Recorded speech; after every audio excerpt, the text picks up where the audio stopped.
think forward, man. All right, so look at this. Look at this. You get 12 balls to start with.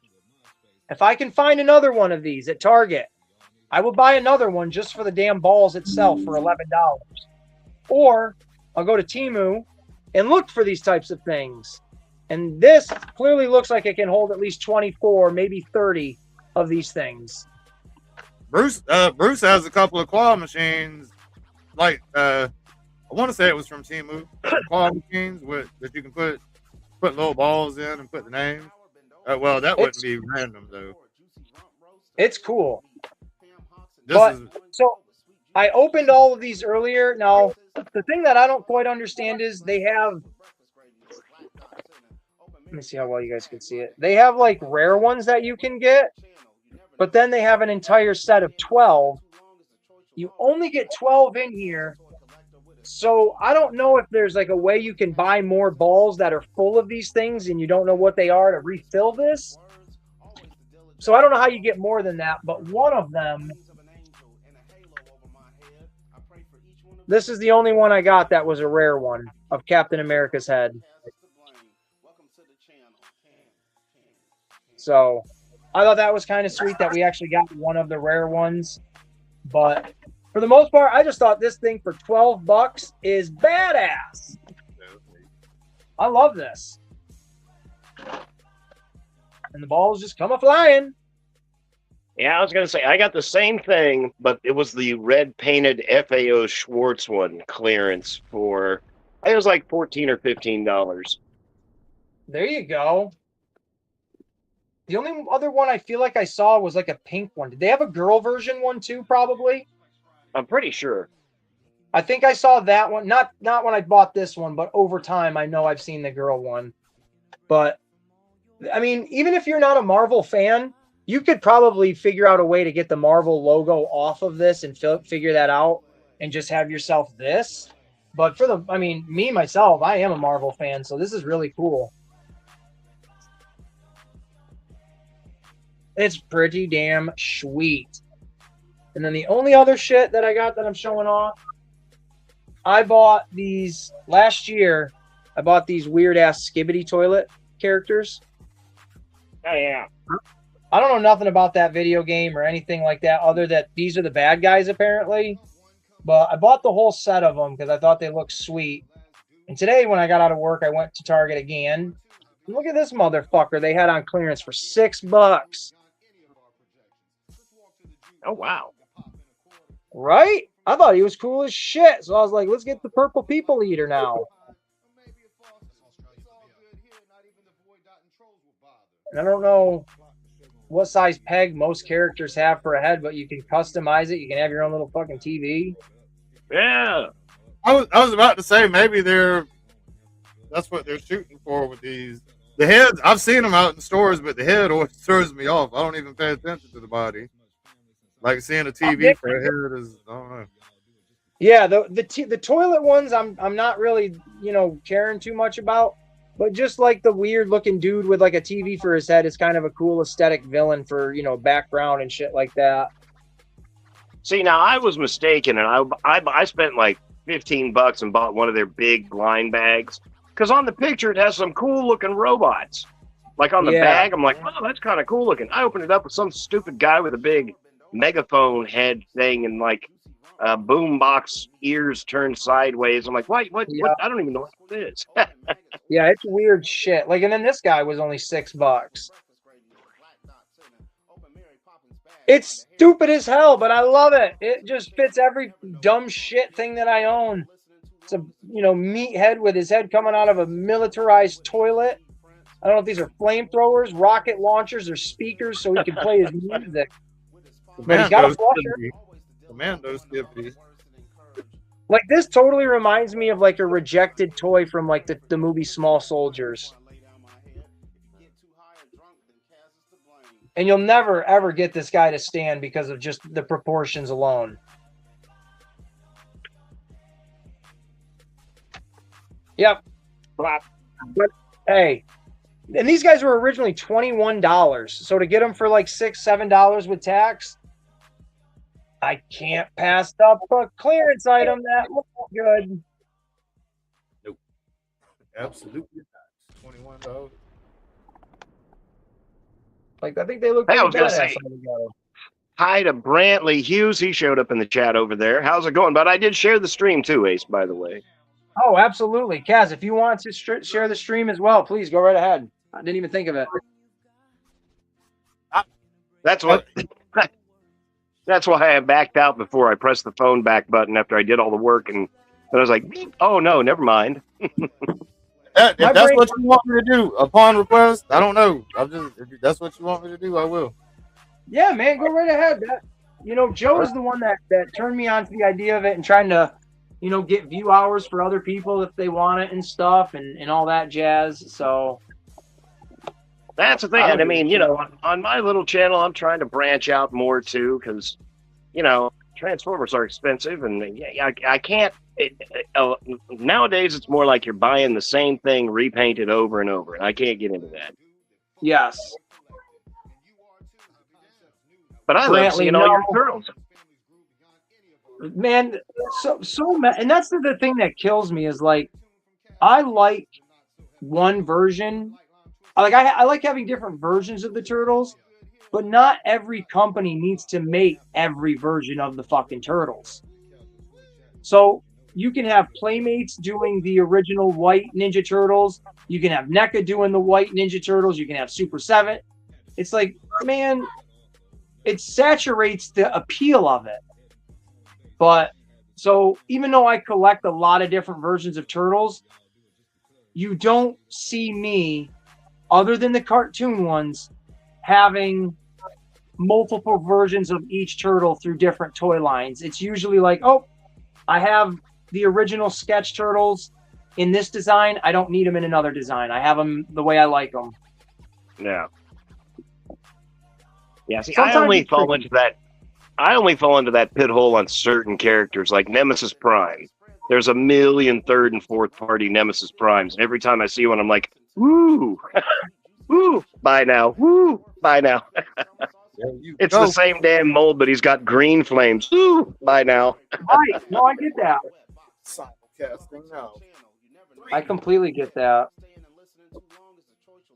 I gotta change my lighting. I don't like it so bright in here. You want to take that flashlight out of my eyes, officer?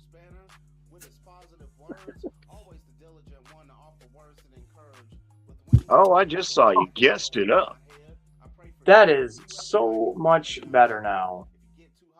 Yeah. But I do, Joe, I do have your care package still going. I think my local toy show is this Sunday. So I'm going to look for something there for you, premium toy kind of wise to stick in the box there. And then I should be within like a week or two shipping that out to you. But I'm going to stick a couple of other, well, actually I've already stuck a couple of other random things in the package for you as well. What up, Pop? Oh, that is super cool. Thank you. Is that Pop the Trunk? That's Pop the Trunk. What's up, Pop the Trunk? Ken, I just got my last two Medi Toys TMNT, more of the Bayverse turtle, but like them being jacked up. Yeah, they look good. They do. There's nothing wrong with the way they are. It's just a little too expensive for me. A little too pricey for this Papa Ace over here. I need a better camera. Damn. I broke my light that goes to my tripod. So now I have to, like, when I'm looking at it, I have to beg for it to stay in place or it's just going to topple over. Yo, what up, old school? Old school in the house. I try to keep cool when I'm on other people's shows. You know how we do over here, though.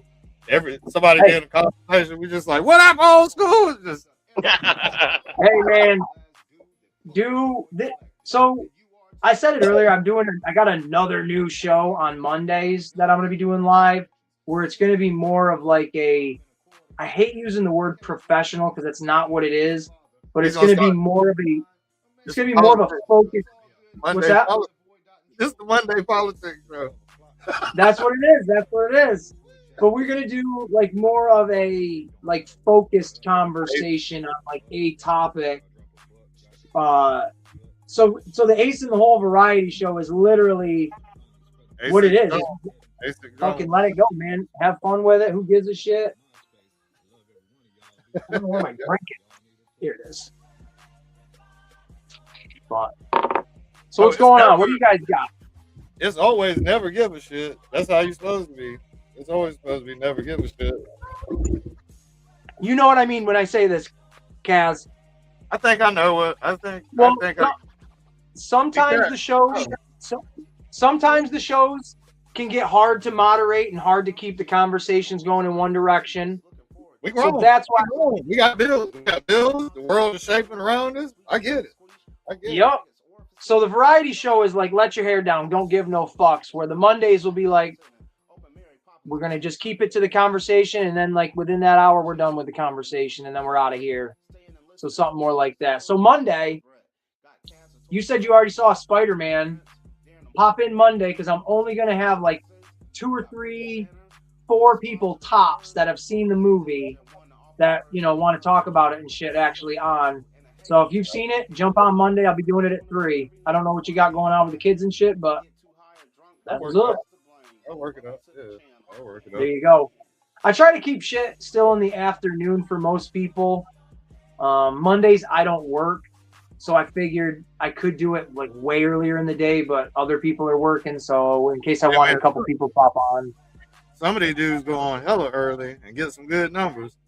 They go on hella early, but we always been night shift. We gotta wait. Yeah, we got a lot to get settled until we're able to do shit. Really. No, exactly. That's why that midday hump week is a nice little breather in between, because you're like, yeah, here we go. It's almost ready. Oh, we finished that second shower today, boy. That bitch was a fuck. Hey, what? That was tough. It's one of them small ass bathrooms where it's nothing but toilet area and the stand up shower is right in front of you. Like you get up, Yeah. stand up shower is right in front of you type shit. And it's a hard shell resin 2-piece shower thing that goes up like it's half and half. That shit was hard to get out of that bathroom, boy. What up, Rob? Well, it's almost like you got your own stand-up bidet. You take your shit and just turn around and wash it out. You know what I'm saying? I mean, By the way, Kaz, what is the name of that app that you like to go to that allows you to watch your streaming stuff there? What was that? I know you said it before. Kaz? FlixMomo.tv. FlixMomo.tv. And if you're wanting to view the movie that we were mentioning, you're going to want to pick player number 4. There's a banner above the screen that has different sources, and you'll want to click player number 4. And FLIXMOMO, right? FLIXMOMO.tv. I'm going to try that. I am. On an Amazon Fire Stick, smooth breeze. On a computer, you're going to get 2 sub pop-ups that open in a new window. You just close them and go back to your main screen, or the lead screen. And you'll be able to watch it from there. But if you're on a Fire Stick, you won't even get that shit. You might get one small pop-up that you got to close. Whoop. All right, yeah, I'm gonna try that. I'll be playing around on the laptop, see if I can. Yeah, you're gonna have to close. It's gonna bring up 2 sub windows when you click on shit. Initially, it's gonna bring up 2 sub windows. Close them 2 windows and focus on the first screen that you open. And keep, click play, and you'll get right through to it. Okay. Yeah, I downloaded. I was telling Ace I downloaded an audio streaming Band Lab, and it took me like 20 minutes because it did that same shit where you get on there and it says everything's free, but you got to go through the screens and they'll be like, oh, there's a tiny little X up there. No, you just got to get rid of these 2 screens, and then you're back to your free shit. Yeah. Pop up. A lot of people popping up in the chat. There, Mo has returned. Hinder Collector. What up, Handy? Ready? I'm so glad it's Friday, man. Even though I got to do a little bit of work tomorrow. Yeah, I got to go to work tomorrow. I will be I got in a wreck yesterday. No. Are you all right? what up? Yeah. Yeah, it's so bad, man. You hit something or somebody hit you? Oh, somebody hit me. I was pulling out of a parking lot, and there was two people coming down the street, and the guy in front put on his blinker and slowed down, and so did the guy behind him. And I was like, cool. So I pulled out, but the guy behind him got pissed off, evidently, and jumped over into the turning lane and gassed it to get around him and just boom. Hello, AC. Damn. Well, I'm waving to the people in the chat. I didn't want to interrupt your story. Oh, yeah. But that's all right, you know. I'm kind of the point where I've been fighting with this little work truck that I've got. It's a Transit Connect, one of the little ones. Yeah. And my God, it sucks in the rain. It sucks in the snow. It has the air conditioning sucks. And I do that paint and auto body work. So it's all one piece. So I can't like run the air conditioning or the heat because my eyes start bleeding because of the smell of paint. But yeah, I got smushed pretty good, man. Right in the side. Did you have to go to the hospital? Oh, no. It wasn't. It was more like the lady more like pushed into me because right whenever she got pissed and zipped around this person was about whenever I was 3/4 of the way through the lane because I wasn't expecting her to come flying around that other person, you know. And how fast you get hit, you think? Oh, she wasn't going fast because it was almost like a little rolling stop to maybe 10 miles an hour. But it was one of those Dodge RTs, those big minivan looking type things. Pushed me about 30 feet, shoved me sideways up onto the concrete. So Yeah. Damn. it was more of a slow violation, not a violent one, you know. I was just like, hey, bitch, I'm stuck on your bumper. You see me? You see me? Yeah, thank you. How soon after did it happen did you message me? Oh, this was probably about 4:30 that happened, and I was stuck out there until about, probably about 5:30, maybe 6. Because, yeah, the tire, of course, popped off the rim, but thank God it's my work truck, so I got an air compressor. So I sat out there and jacked it up and, knocked the bead back into it, popped it on. The bitch drove home. And, no airbags deployed, no nothing like that. I drove it home. And, yeah, the tire still held there. I drove it again this afternoon down the street to get cigarettes. I was like, I know I look like a clown driving this raggedy piece of crap. But it's got 4 wheels and rolls. Where I'm from, that raggedy piece of crap would look like a Rolls Royce. Everybody'd be driving stuff like that around here. Excuse me while I Luke Duke in and out of this driver's side door because that ain't opening anymore. Yeah, that sucks, man.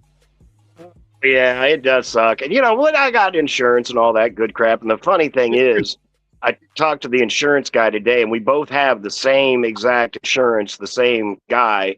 So he called me and he's like, well, this is going to be this way, this is going to be that way. And I'm like, cool.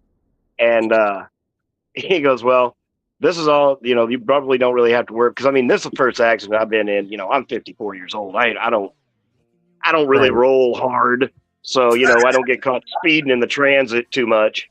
Right. Although that thing will do 120. But it's about time to retire that thing and maybe get myself a nicer work truck, something with air conditioning.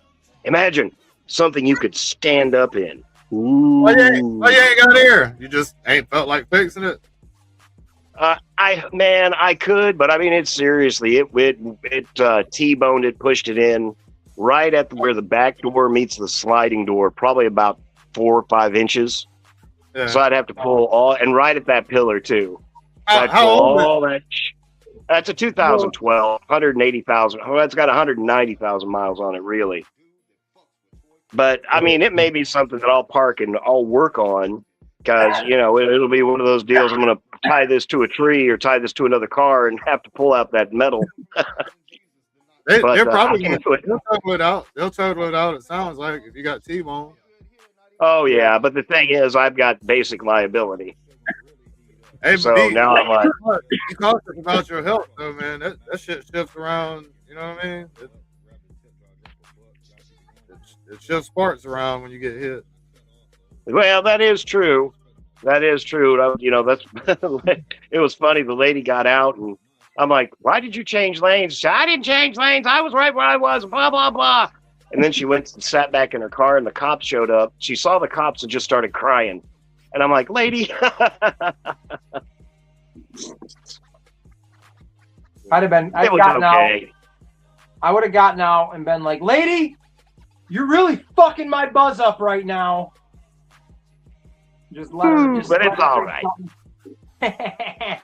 I've been trying to get drunk all day, and you just fucked it up. At least the cop was cool. He's like, where were you pulling out of the dispensary? Yes, sir. Okay, well, that's fine. Ah, that's hilarious. What a crazy day and age to be able to say that, right? I remember years ago, I was in Boston, and we're standing on the curb, and there is, I don't know what historic building it was, but across the street from us was this historical building, big house, and there was a high school, I don't want to say high school, but there was a group of students and their teacher or whatever, and you could hear them from across the street saying, you know, giving the tour and stuff like that, and you can literally hear the guy go, "Yep, and this was the so-and-so house of this, and right down the road you can buy marijuana now." And for whatever reason, that always stuck with me, and I always thought, man, I couldn't imagine if I was in high school and my teacher was like, "Yep, and this is the historical building that Abraham Lincoln, you know, slept in, and right over there, you guys can go buy joints if you want."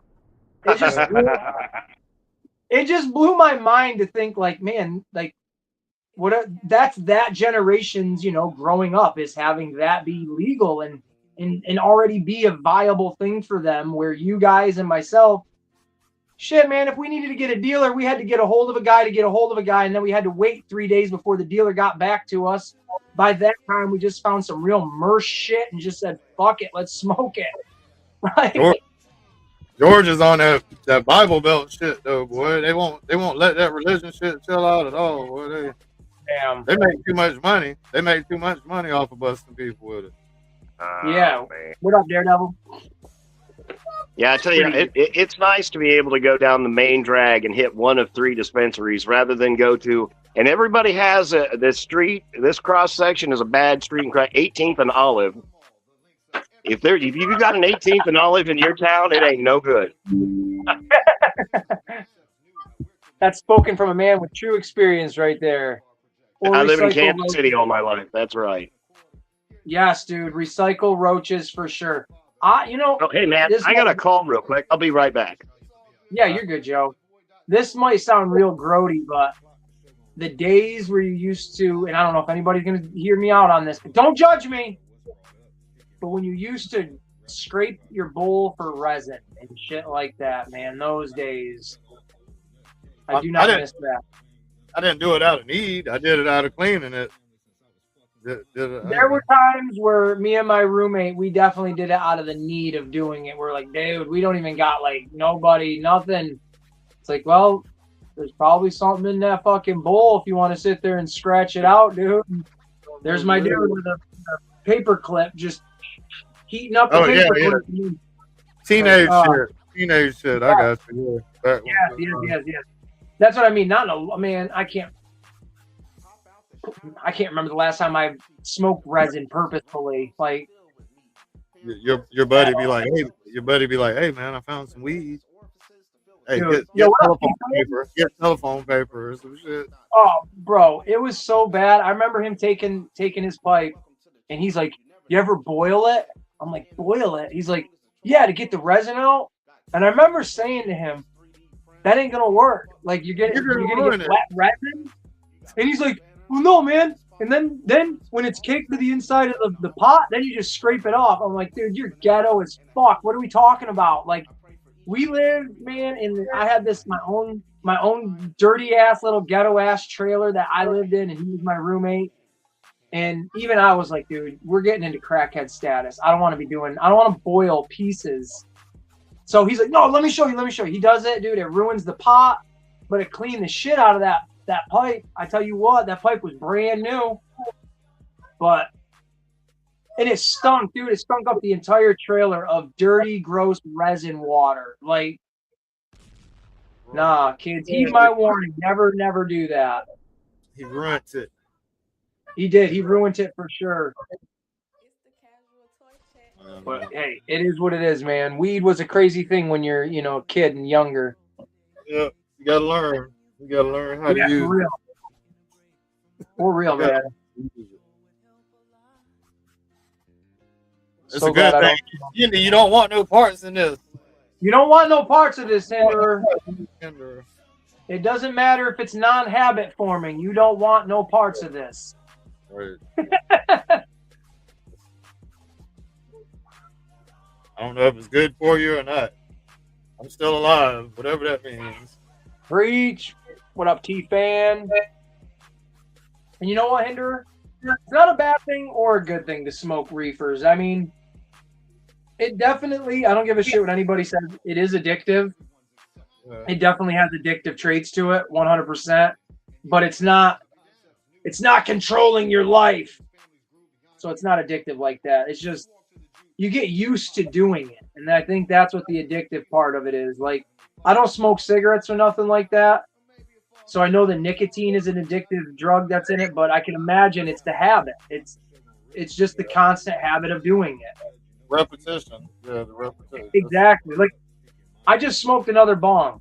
In the real world, only one human being should have to smoke one bong and be set for like an hour, and then you rip it again in like another hour and a half.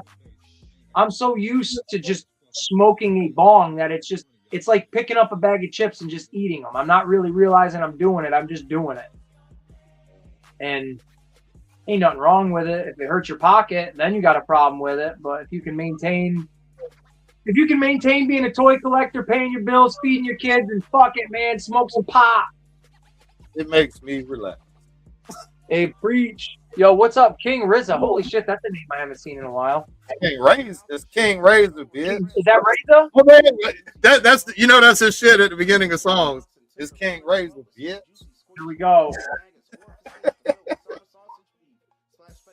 I wasn't calling you a bitch per se. Oh man. Oh man. Oh man. Damn, I wish That's I could play the comments, man. I wish I You could. can't? No, I can't do that. Not here. I believe if I went to YouTube, since I'm a mod, I don't know. No, probably not. No, because it's going through StreamYard. You're in total control. Yeah, I think you can. You can. I'm not asking for it, but I think you can authorize somebody to be like a wingman. I don't recall how. I know Joe was putting comments in there, and I don't think I did anything specific with him. As long as you're a moderator, and I definitely know you are. What up, Joe Fan? Yeah, Joe Fan, what's happening? What to do, fellas? Been MIA for a minute. You're good. It's good to see you back in here, though, man. Hello, everybody. I'll catch you on the replay. I'm at my son's band concert. That's what's up. I was in the high school band. I was a trumpeter. King Razor about to start that gun channel or some shit, boy. Fun fact, hey, I'm filming, so I just needed a background noise. There you go. You can do co-host. I don't know how to do any of that shit. I play the snare. I play the trumpet. Fun fact, still to this day, I can play some musical instruments. I can play guitar a little bit. I can definitely play the shit out of a trumpet, but I cannot read music. I don't know how to read fucking music. I'm like an idiot.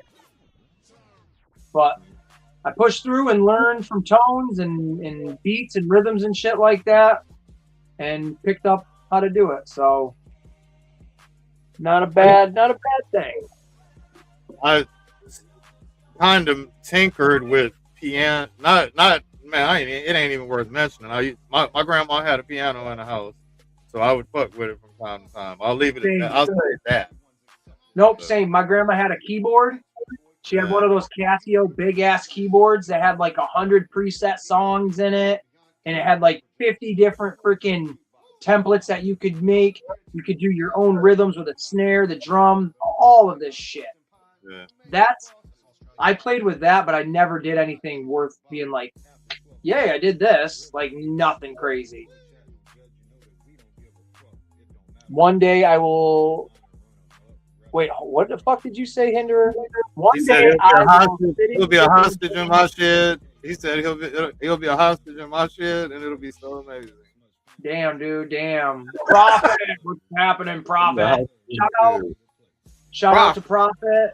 He was one of my first guests last week or this past week on my first Smoking Aces show. So thank you, Prophet, for jumping in and doing that. Joe Prime is back.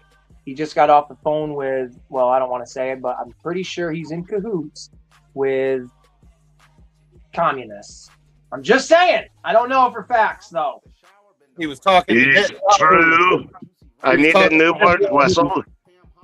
You know, it's funny, Kaz, that you keep saying the commie thing because no one would know this except for Joe. Yeah. I sent Joe earlier an audio message, and I was in like this weird Russian accent, and I told him, I was like, you're dealing with this. I am in an accent now. And my red colors might be seeping through, comrades. I think they found out.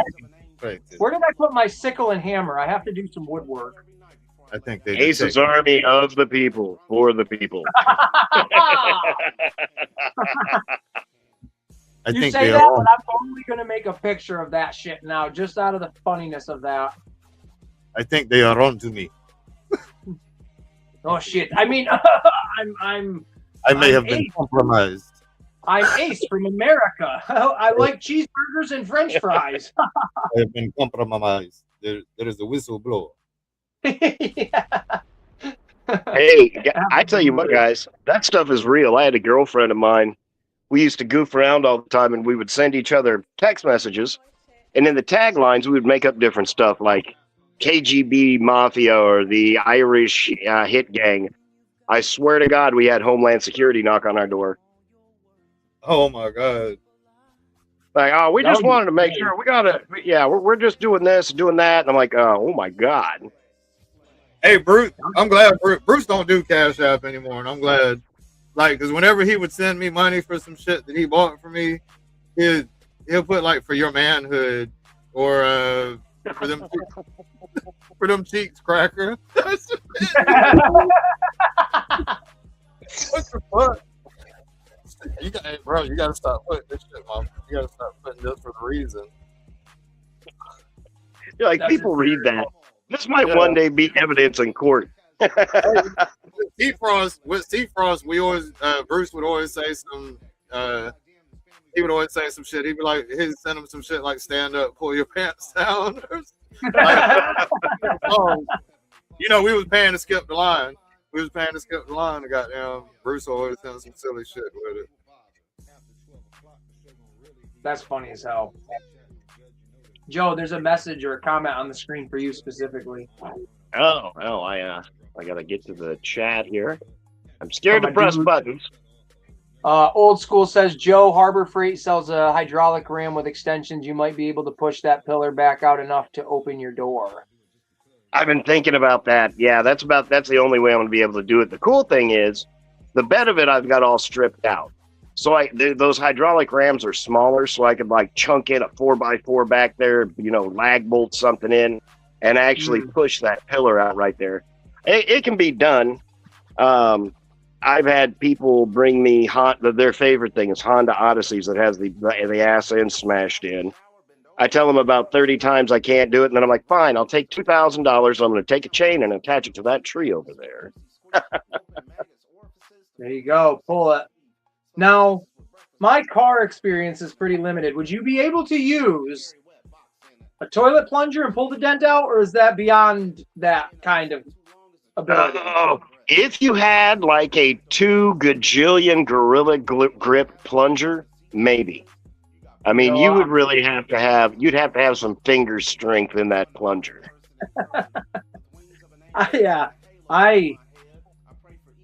When you showed me the dent, I'm literally looking at it. I'm like, Jesus H, man. If that was the door, if that was his door, you'd have been pinched right in. So like, it just happened to hit that sweet spot.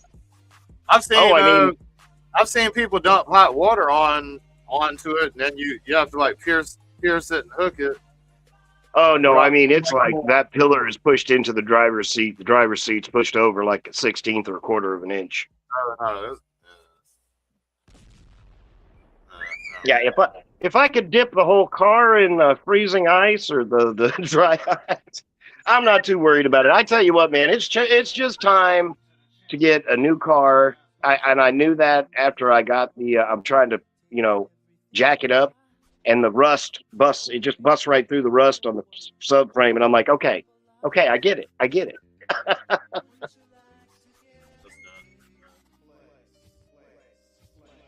But yes, thank you for that. I appreciate that. Let me see. Somebody else commented something that I wanted to mention their TF fan page. How's it going? Got Michael from the Icon Files. Shout out to him. This Monday when I do my new show, I had him working on an intro for me. With that show specifically, I'm gonna rotate intros out. So I'm asking a couple of other people if they can do some other things too. Just to have some fun with it and make it a little bit of a change up here and there. But he's got a cool video that he made for me, and I just got to upload it and shit like that. And it's pretty neat. Now, it's AI, so if everybody's like, oh, fucking AI, I don't give a shit. Wipe my ass with your opinion. I don't care. For someone like me that can't have really cool stuff, and for someone else that's going to make it for me, I am not going to complain at all. Do I have thoughts on it where I agree and disagree? Of course I do. But I feel like this is the harmless way of using AI, if that makes sense to people, because there is a way that where it's like, oh, this is a little icky, and where it's like, ooh, this is a little fun. And I think this is the way of leaning towards the fun part of it. And I don't know, I enjoyed the piss out of it. So there's that. Oh, absolutely. I love remixing those shorts with AI. That's shorts with AI. It's fun. It really is. Yeah, it is. I mean, I've been having a blast with making them. My little Karen Ace. The Karen Ace, the mountains. Yeah, I'm gonna make a handful of those. Every video I can find where it seems like a Karen can interject themselves, Ace will be there to be that Karen. Because nobody's said, watch out for the Dodge drivers. Yep. What did old school say? Oh, he said, watch out for those Dodge drivers. I was like, absolutely. Oh.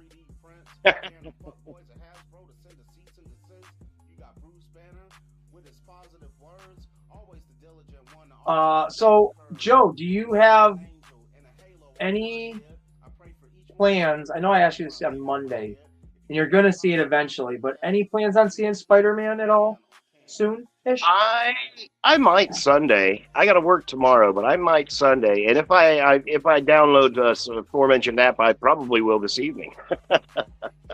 Oh, is that the thing, the streaming that you use, Kaz, to watch it on? There you go. I will. I don't usually work Saturdays, but I'm going in tomorrow, and I gotta wait around for an hour, but I can kill an hour, grab something to eat, and then go see the Web Slinger on the big screen. I would much prefer that as to my computer. That seems to me like this movie's gonna be. That's the way to watch it. Yeah, which for me personally, since the first Spider-Man movie came out in 2002, I was 12 years old. I skipped for all three of the original Tobey Maguire movies. I skipped school opening day for all of those from 12. What was I? 12, 14, 16, or 17, and went and saw all those Spider-Man movies. I've seen every Spider-Man movie in theaters up to this point. So that's one that I like in my head. I have to see that in theaters because that continues the pattern. And if I miss a Spider-Man in theaters, then I feel like I'm a turd. Now, what about the Venom flicks? I didn't see all three of them in theaters. I think I saw Carnage in the third one. I think I skipped the first one because I was like, I don't know, I'm apprehensive, and then I liked them after that. I mean, I liked the first one, but I really liked the second one just because it is what it is. And then I like the third one a lot because it hits me emotionally in a weird way that's not going to make sense to anybody else but me. So I do like that one a lot. Craven, I saw that in theaters. I don't give a fuck what anybody says. I really like that movie a lot. I did not go see Morbius because I hated Jared Leto as an actor. I did not go see Madam Web because fuck that noise. And I think that was it, right? For those ones? Yep. Pretty sure. And yeah, Beth, Tobey Maguire is the best Spider-Man. He's just the fucking, he is the best. Tobey's the best. Absolutely the best. So Spider-Man for sure. I got to see that. And actually, I've got to finish up that Spider-Man Noir show. I have like maybe 2 episodes left of that. I got 3 into that, and then we got railroaded into something else. I was watching it consistently, and then shit came up, and then I totally forgot to go back to it. And when I thought about it like a couple of days ago, I'm like, oh, I'm pretty sure I finished it. And then I kept trying to think, I'm like, what? Well, how the hell did it end, man? Like, I can't even figure out how would it have. I remember seeing spoilers, but I remember seeing Spider-Man teaming up at one point with one of the villains, I won't say which one it is, to fight another one of the villains in Times Square. Which, man, I give it props. The show does really good with like its special effects for what it has and the ability. Like they did a pretty damn good job with it. Mm-hmm. But that's the last thing I remember. I don't even remember like who. I don't remember nothing else. But I gotta watch the rest of that. I gotta watch. I don't know if anybody's been into or watches Game of Thrones or House of Dragon or House of the Dragons. But my God, this House of the Dragon show, it literally should be named House of the Dragging On, because that's all it's fucking doing is dragging on. And I'm literally watching it out of habit now just to be like, well, something has to happen, right? Like something eventually has to come out of this, but like, holy shit, it's one of the most boring shows I've ever been sucked into in my life. But Game of Thrones was good. I tried to get into Game of Thrones. I watched a few episodes, but just wasn't one that stuck with me. Maybe if I would have stuck with it, gotten more into the characters and stuff. But no, for sure. The way, to me, any new movie, I don't want to say just new movie, but any new medium, whether it's a video game, it could be music itself, movies, TV shows, a book, anything that's not our normal, like everyday life, and you just jump right into the middle of it, it can be a bit jarring. And because I can specifically remember the first time I watched Game of Thrones, I remember talking to my friend about it. I'm like, dude, the first episode feels like it's the middle of a conversation that I'm walking into. Like, I don't know what the fuck is going on. And he's like, well, you got to give it a chance. I'm like, that's fine. But like, I don't feel like I'm learning who these characters are like everybody else. I feel like I need to learn who they are some other way, and I don't know how to do that. But it slowly becomes normal to where that world, to me now, when they talk about it in the House of the Dragon show, which is a prequel, so when they talk about the things that will become what they are, I'm like, oh, that makes sense to me. Like, I understand that because I've seen all of it now. I've absorbed it. I've understood it. But like even Lord of the Rings, I never read the books. So the first time I watched the very first Lord of the Rings movie, I was totally confused on like, what's the Shire? What's a Hobbit? What is like? There's no backstory. There's like, welcome to the Shire. Here comes the rest of the characters. This, each one pops right in and. Yep. And it just takes that time to acclimate yourself to that new world, right? Like, I think that's all it is.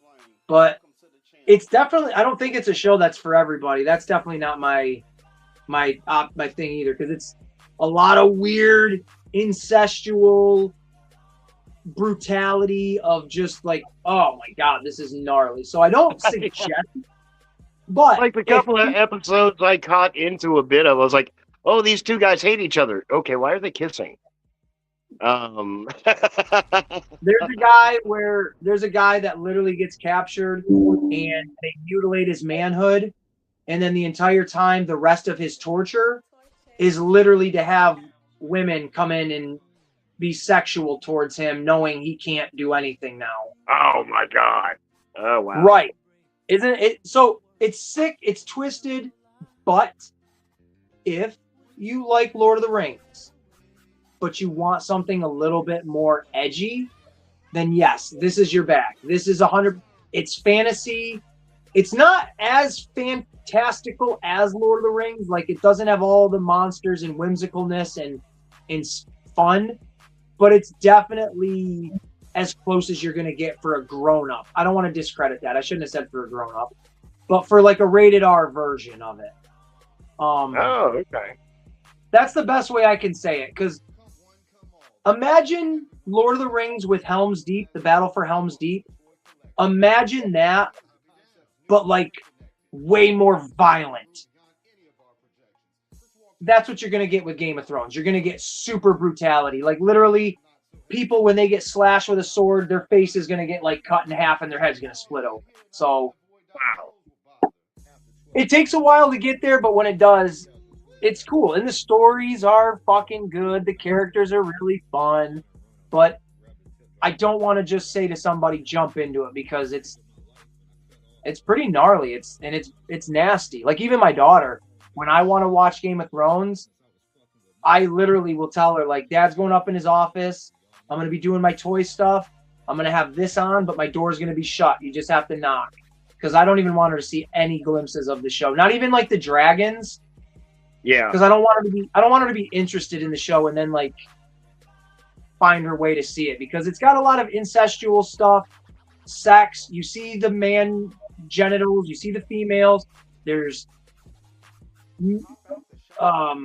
it's brutal. I don't want to get any more into the nasty, but it's brutal. But I see the comments and I want to read them. Sleepy, I'm not sure. I used to watch back in the day, but not been able to watch the new stuff. It's all right. The Lord of the Rings, the series. I have not watched that. I won't lie. I don't want to watch the new Lord of the Rings shows, to be honest with you. I like the movies just fine, and that's kind of how I feel about some of the Disney Plus Star Wars stuff. I like the movies just fine. I'm sure the shows are great, but I don't really want to jump down the rabbit hole of all of that canon now. Because before, with that type of shit, movies were canon. That was it. Mm-hmm. They could pluck from books or comic books back in the day and be like, well, we're taking a little of this and we're trickling. But then the movies were literally canon. Now, all the shows are canon. And now all the books are supposedly canon. And it's like, Jesus, man,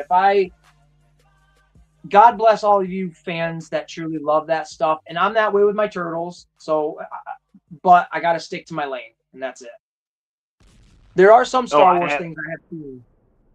Absolutely. And how many different Stormtrooper things are we supposed to watch? There's like 10 or 20 different, Stormtrooper individual shows, and the Transformers are like that. They're canons all over the place. You want to talk comics, there's 4 different versions of the same storyline on a comic, or even animated. Everybody wants to dissect it and split everything apart, and I'm like, oh God, man. Yeah, exactly. Like, I've been rewatching one of the Ninja Turtle cartoons. It's the most recent one. I like what they did for the first 4 episodes. Now, the first season is 12 episodes long, and I love what they did with the first. Yeah, I guess it would be the first 6 episodes, because they kind of do like a 2-story arc in one season. So, like, the first 6 episodes are one story, and then it continues into the next 6, but that first half is already wrapped up, and now you're on to the next thing, which is really fun. I like that, because it's like a mini series within a bigger show, and I think that's a lot of fun. You don't get bored with it. But the trope that they did, at least in the first season, I haven't watched season 2 yet, that I was like, oh, guys, you better not keep doing this. So I get there's 4 turtles, but then there's Splinter, and then there's April. You put those 2 together. You put Splinter and April together. And now you got 5 episodes right there. You've got a Michelangelo episode, a Donnie one, a Raph one, a Leo one, and Splinter in April. Mm-hmm. You do that one time, that's really fun. Like, because all this, it's like the Avengers essentially. All those movies or all those episodes will interconnect by the 6th episode. But when you start the next episode and you're having the team dispersed, and then the very, every episode after that is, well, now you're with Michelangelo again. Oh, now you're with Donnie. I don't want that. I want the fucking team. I want the team. I'm here for the Ninja Turtles. I'm not here for the Ninja Turtle. Give me the fucking team. And that's how I feel with some of the comic books for Ninja Turtles or the cartoons for the Ninja Turtles. It's like, Jesus, man. Like, I don't need all these separate entities. I appreciate there being all these other avenues, but god damn, like, it just becomes too much. So even to the people that are like, oh, the Ninja Turtles, they hoard themselves out with all the toy lines. I have no problem with that because all the toy lines, I love them. But I can understand where it's like, yeah, it's a bit much, man. It is truly a bit much. What do we got in here? We got David Jones. What's up, David Jones? David Jones. Mostly books because they're canon, yes. You only the fandom the like for the Harry Potter. Harry! You're a wizard, Harry! Dwight. What's up? Dwight. Daredevil. Dwight is here. He's here, folks. If you didn't know, he's here. He is here. But, yeah, I don't know. I like stuff, and stuff is okay. No, absolutely. But yeah, Marvel is one of the most diluted. I mean, you have main movie characters that are starring in series that you still have to tie into 4 different movies. And I'm like, okay, to actually see that blueprint of how the Marvel movies work, it's pretty incredible. The way that they kind of have all the movies linked together. But Jesus, talk about a roadmap of Kentucky's back roads. What is up, Fiona Fox Reel? What is happening?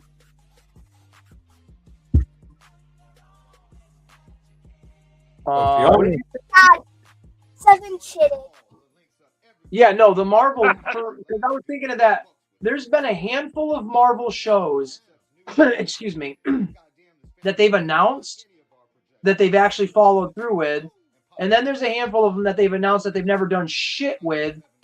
And they keep announcing more things, which is always fun. You have to keep doing that. You have to keep staying relevant and alive and producing something new.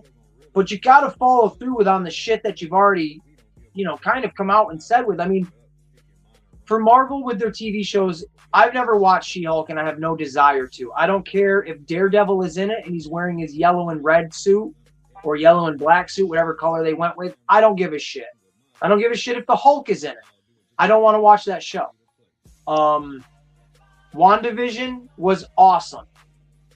Loki season 1 was awesome. Falcon and Winter Soldier, I really like that. What the hell was the other one that I really loved that I have on DVD? Moon Knight. I thought Moon Knight was fabulous. Oh, Moon Knight was phenomenal. That was a good series. Moon Knight was absolutely incredible, and to the people that were sleeping on it, go fucking watch it. It's confusing at first. But that's the way the story's being told. It'll unfold in a way that makes sense when it's supposed to in like episode 4, maybe. I know that seems like a long time, but you're following this schizophrenic guy with dual personalities, and you're in his head basically trying to figure out what the fuck is going on with me. It's so much fun. Khonshu, when they show Khonshu, it's amazing. The CGI is really fun. That was the first Build-A-Figure for the Marvel Legends that I went out of my way to get, like all the pieces for. Really? Yes, I loved the Khonshu figure. I love the character. I have him still out of all my Marvel Legends. I still have the build. He's huge too. He's a big boy. Wow. And I have Moon Knight. It's a steel book case. I could not believe Marvel made that for a DVD to buy in Walmart. So I was like, hell yeah. So Moon Knight's my shit. I really love the whole Moon Knight thing. And they ended that season where you're going to meet, what's the taxi cab driver's name? Mark Spector, I think. So you're going to meet him, which is another one of his personalities, which that's the best one. That's the best one. And where the fuck is the promise on that of a season 2? Or even being like, Moon Knight's going to be in the Avengers. Like, what the fuck? Oh, he can get his own movie. That would be even better. What they need to do, and yes, this is a fanboy saying Marvel needs to do this. Since they're doing, they came out and they announced Ghost Rider with Ryan Gosling. You fucking 2 years ago, you announced Blade. You've got Moon Knight. Do Marvel Knights. Do a rated R Marvel Knights movie where you've got the supernatural guys coming together and fucking up Mephisto or Blackheart or what's his name from the X-Men? Shadow Lord? I think that's his name. Something like that. Shadow Demon or Dormammu or whoever the hell else that's like a supernatural bad boy. I would like to see all of them versus Fing Fang Foom. Oh my God, Fing Fang Foom, let's fucking go. Wouldn't that be dude. Bro, see, okay. I've thought this a bunch. I love talking this type of shit. Oh my God, Joe, yes. So you've seen Shang-Chi, right? Oh yeah. Okay. That fucking that monster dragon thing that came out of the cave or whatever that was sucking soul, that is one of the coolest monster designs I've ever seen in my entire life. That dragon thing is straight up kaiju, nightmare fueled. Godzilla couldn't have a hard time fighting that thing. But, oh my God. And I've got a bunch of Iron Man, Fing Fang Foom, Iron Fist crossovers. yes, And oh yeah. That mountain, that should have been Kunlun or Kunlun, however you pronounce it. Mm-hmm. And then that dragon that came out of that, it should have been Fing Fang Foom. Oh, that's why I just want to curl that hand with all the jewels on it. Just yeah. Mm-hmm. That dragon, it should have been that version of Fing Fang Foom, the spirit sucking, soul sucking monster, and that should have been Kunlun hidden away in the mystic trees and shit. Like, they really could have done a deep dive and introduced fucking Iron Fist in that Shang-Chi movie. 100%. But I digress. In Daredevil, which I guess since we're talking about the Disney Plus shows and how they kind of are hit or miss with their continuity, Daredevil has been their biggest, success coming from Netflix over to Disney Plus. You can say what you will about it if it's tonally different. I think it's pretty much on the money for being in the same or under the same umbrella as the Netflix shows. They say fuck and stuff like that in the Disney Plus one, so they don't sugarcoat it or downplay it or anything. I enjoy it. I've enjoyed the first 2 seasons, or I guess if you want to call them seasons 1 and 2. But I technically call them seasons 4 and 5 if they're a continuation of the previous. But to what I was trying to get to, with Iron Fist, if they're bringing in if no one's seen Daredevil season 2, spoiler alert, sorry, but Jessica Jones, Kristen Ritter, she returns in this season to help beat the shit out of some people with Daredevil. And then in the very last episode, what's his name? I forget it now. He played Luke Cage in the Cage. Yeah, what is his name? Shit, dude, I don't know, but for some stupid reason, there you Michael go. Coulter. There we go. I knew I'd get it. I love him. I have his first 2 seasons of Luke Cage on DVD. I think those are really fun. They're really campy and cheesy, but they're fun as hell. So we've got the original Daredevil, we've got the original Jessica Jones, and we've got the original Power Man or Luke Cage, whatever you want to call him. So I'm keeping my fingers crossed that they bring Finn Jones back as Danny Rand for Iron Fist, because I unapologetically think his show of Iron Fist, the first season, I haven't seen season 2 yet. It's on my queue on one of my streaming things to watch. But his first season of Iron Fist it's better than Luke Cage, and I love that show. It's better than Jessica Jones, and I did not love that show. I think Iron Fist is phenomenally underrated. Is it 100% accurate? No. But that's a very strange character to present and not make him overpowered instantly. And I had fun with it. I had fun with his story of him from rags to riches once he kind of got, kicked out of Rand Industries and had to learn the way of the power. I am the Iron Fist. Like, I loved it. I thought it was fun. And you see the slow not dimension, but the slow demise of his friends who are still remaining in Rand Industry, and then him, and you see how they're the villains, and it's good. It's fun. So hopefully they'll bring him back as Luke Cage, or not Luke Cage, I apologize, as Iron Fist. Because I think he did a good job, and I would hate to see the original people come back and then they have to recast one person. I feel like that would be like, man, you fucked that guy. That would be weird. Yeah, you can't do that. Yeah. You'd mess up the band. You really would, and I feel like it would definitely put a bad taste in someone like me's mouth who truly is a fan of that character that you've portrayed already. Mm-hmm. And plus, we live in the MCU where I give them credit, man. They definitely, when they do their deep cuts of characters, they do a good job of them. Like in Deadpool Wolverine, there was the expectation of what characters could we see from the multiverse. I was never in my life going to say Wesley Snipes. Never. Never. And now I've got the Marvel Legends Wesley Snipes action figure, like, and Channing Tatum. It's awesome, dude. I love the way they mix that up. I mean, how many of us out your jaws all hit the floor whenever he said "Flame on"? Bro, instead of Avengers Assemble. I was like, oh God, that's great. Yes, man. Just like Deadpool, the audience member, was right on board being like, yo, that's Captain America. He's just this is Nomad from after the Avengers and shit.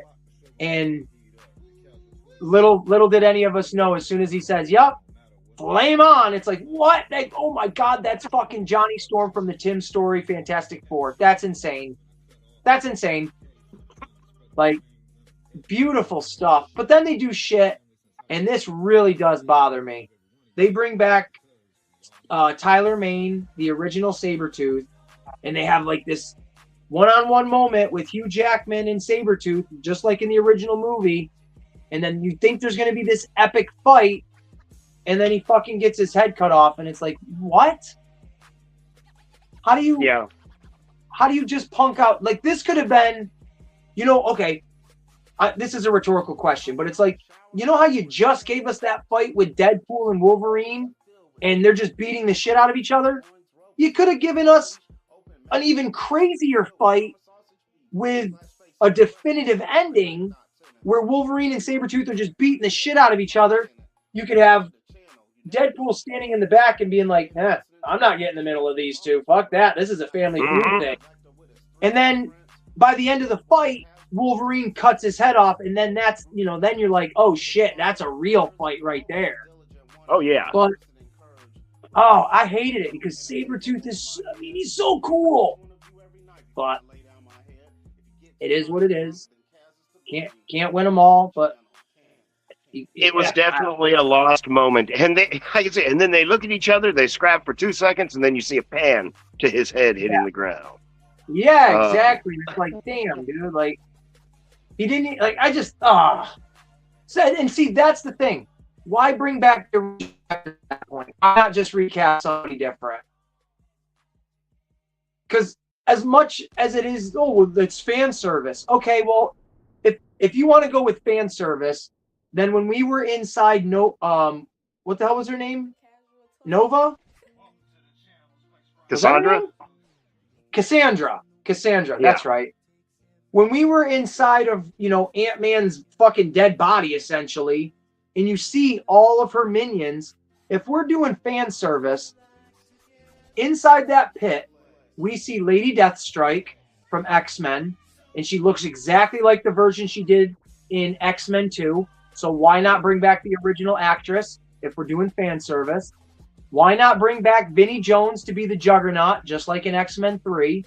Why not bring back Colin Farrell to be Bullseye? Because for you eagle-eyed viewers, if you look hard in the background, there's a black guy, and he's got the Bullseye tattoo that Colin Farrell had in the Ben Affleck Daredevil movie, and he's dressed like him from that movie. Why not bring back Colin Farrell? And then there's some brown bearded short motherfucker that's supposed to be the Russian from the Punisher comic books. Why not bring back fucking Kevin Nash to be the Russian from the Thomas Jane Punisher movie? If we're wanting to do that. Like, that's the annoying shit. Like, bringing back the original guy that was Pyro from X-Men 2, or was he in 3? I can't remember. He was in both. That was cool. I like that because he had an extended cameo. You saw him periodically throughout the movie. It wasn't just, oh, he's here and then he's gone. He was a henchman. He was, carried out a duty, and I like that. But the rest of it, I don't know. I'm so ready. Who's saying this? Rob. I'm so ready for the X-Men movie. That's a great conversation, and I'm gonna have that. I don't want to get too heavy into that one, but I want to talk about. What's up, Kaz? When's the X-Men come out? No idea. They haven't even announced the X-Men stuff yet, but I want to do an X-Men video for like one of my Smoking Aces shows where we talk about the X-Men movies as a whole, kind of like what we're going to do with Spider-Man on Monday, and talk about the potential of what we think based on what we've seen so far for the Doomsday stuff, if they're going to carry on with the original X-Men, if they're going to look like that, just the typical kind of conversations. But I would like to have that as a topic specifically for one of those shows. So, because I'm excited for the X-Men as well. Obviously first it's Blade, and then it's the X-Men, honestly, that really brought these comic book movies to the forefront. What are you showing us there, I was Joe? going to say, it looks like Disney Plus has in 2028 a series, an X-Men series coming out. Oh, we'll have to wait and see. I thought I seen something shown recently. Interesting. Yeah. But that's Interesting. it says Disney Plus, but it's James Marsden in there. Huh. Well, that's something then. If you keep an eye on that and you find out anything more of that and we do the X-Men one, jump on and bring that conversation to the table right there. Because I didn't know that. I have no idea. I don't use any of those streaming services, so I don't see what's available and what's not. So that's interesting. For sure. Well, can you view Disney Plus on that other thing there, Kaz? You can probably get anything you look for, I'm sure. Right. I use Plex, Plex, and 99% of what I watch is available on that streaming site. But I too, I'm very excited for the X-Men. I mean, the fact that we're getting all of the original, I say all, but 90% of the, original X-Men in this next Avengers movie, whether they live, die, survive, whatever, man, count me in. I'm very, very into it. And it's going to be a lot of fun, I think, anyways. And I'm expecting to be heartbroken for sure. Like, definitely a lot of the characters that I've come to love over the years, I definitely expect them to die or at least be altered and changed some way, somehow. Like, every Avengers movie has pushed the needle forward, not only narrative-wise, but for each one of these characters, you know. And I'm very, very excited. Oh yeah, it's gonna be fun. It is gonna be cool. Are you excited to see the new variation of Hulk in the Spider-Man movie? That's one of the aspects I'm looking forward to. All right, so because I know you might know a little bit more than I do with the story or whatever with this. Now I'm assuming I've seen the trailer and that's it. Okay, now I have not seen the trailer at all with the Hulk in it, not once. Oh, okay. But I've seen the toy. I know he's gonna Hulk out. I know there's a trailer that they saw at San Diego Comic-Con where Spider-Man and Hulk. Oh my God, Spider-Man and the Punisher are fighting the big green bastard. There we go. I got it out of there. So there's going to be a big fight between them. So I know Hulk loses his control at some point, right? Now, the context of it, I do not know, but I've come to this assumption based on the information I have seen and what I know about I don't want to say comic books, but what I know about characters. So we have seen the Hulk rage out in a uncontrollable way one time, and that was in Avengers Age of Ultron, and that's when Wanda was doing her little mind control shit, and she tapped into Bruce Banner's mind and fucked with him and got, I don't know what he was imagining, but was pissing the Hulk off and getting him to rage out. So we got that really awesome Hulkbuster versus Hulk scene, which was absolutely incredible. The little kid in me was so pumped to see that shit. What's up, cousin William? Thanks for popping in, brother. Or cousin and brother. What the hell kind of Arkansas bullshit is this? Hey, we do have Uncle Bubby. We do have Uncle Bubbies in my family, so you know. So, where was I going? I saw cousin William and I got distracted. The Hulk. Oh, the Hulk. So in this, I'm assuming, because I won't spoil it, but because there's a certain character that can control minds, or at least has the ability to alter your mind, I'll say it like that. I think this individual, because of the first trailer they show an individual strapped down into a chair, but they don't show the face. And the hand that they show, it looks like a very young girl's hand, which to me, it's indicating there's a young girl as a threat. I'm air quoting that as a threat. And rumors were that it might possibly be Jean Grey from the X-Men. Now, I'm going to believe it, whether I see the rumors or not, or I believe that. Because, one, all the buildup of the X-Men has to start somewhere. And if this rumor that I've heard once or twice is true, it makes sense to have a young child, I don't want to say child, but a young teenager, if they're going with that for the X-Men age. It makes sense to have him with Peter Parker for that reason of like, oh, we're kind of keeping it at like a kid. It just makes sense in my weird lizard brain. That's all I got. So she has the ability of like, what is it, telepathy or telekinesis or something along those lines? I think all of the above, yeah. All of the above, right. Okay. So she can jump into your mind. She can kind of control it. She can alter the way you think. All that kind of fun stuff. In the trailer, I don't know who's narrating it, but they're saying something. And while they're saying it, you see like an old woman kind of do like this, like her, like there's a ghost that's kind of like directing her to look this way. And then you see someone in the distance kind of doing, like getting, so it looks like something is being possessed through one person through another, essentially, right? And I think that's going to be the narrative of why the Hulk rages out, because we see Bruce Banner in the very first trailer, and I don't know, why would you have Bruce Banner in this movie? You could literally have that be Miles Warren which would, oh my fucking God, if you're a Spider-Man fan, if they had a Dr. Miles Warren, imagine that if you're a Spider-Man fan. And Peter Parker, oh my crap. If Peter Parker goes to Miles Warren instead of Bruce Banner to talk about mutation, and Miles Warren is like, oh, Peter Parker, let me take some of your DNA and see what you mean.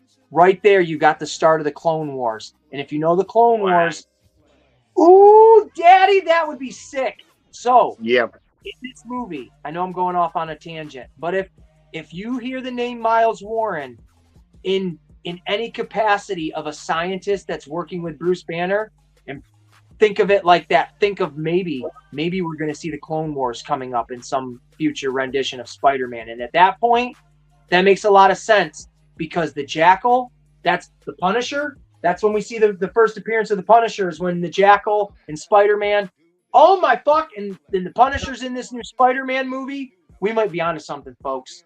We might be on something. I'm trying not to ruin it. Yo, I know it. Like all the shit you're talking about, I know. Sir, mute yourself, or I said something. I said nothing. I'm Scratch so your eye fucking once excited. if I'm halfway right with my fanboy theology. Oh man, I swear to God, You're if doing they're well. in the movie theater, I swear on everything I believe in, my right hand to God, if they say the name Miles Warren, I'm jumping up in the fucking theater and I'm going to be a distraction and I'm just going to scream, I told you so! I knew it! Well, hip thrusting. You have to. So that's my thought on why the Hulk kind of gets possessed, because we're past the point of Hulk being like a bad guy. So he's not going to just turn into the Hulk and be like, well, fuck you, Punisher. I want to kill you now. So, but I'm also open up for interpretation of what they're possibly going to do. Because, hey, Red Hulk in Captain America 4, Red Hulk was not 100% accurate to what the comic book was, but I still enjoyed the piss of how they, like, I liked how they did the story of him quite a bit. Didn't the Clone Wars come after Secret Wars? To be honest with you, I don't know when the Clone Wars timelines. I think so, because I think he had the black suit in that storyline. I have to pull it out. I have the entire Clone Wars. Yeah, you got me looking at my stack of comic books going, I know where that issue is. Yeah, I think it's, I don't know how many issues it is. It's a handful of them, but I have all of those. I have to dig them out and look for them. I'm going to do that for on Monday. I'll have those ready for when we talk about Spider-Man and stuff like that, because I love the Clone Wars. I mean, you get introduced to Ben Reilly.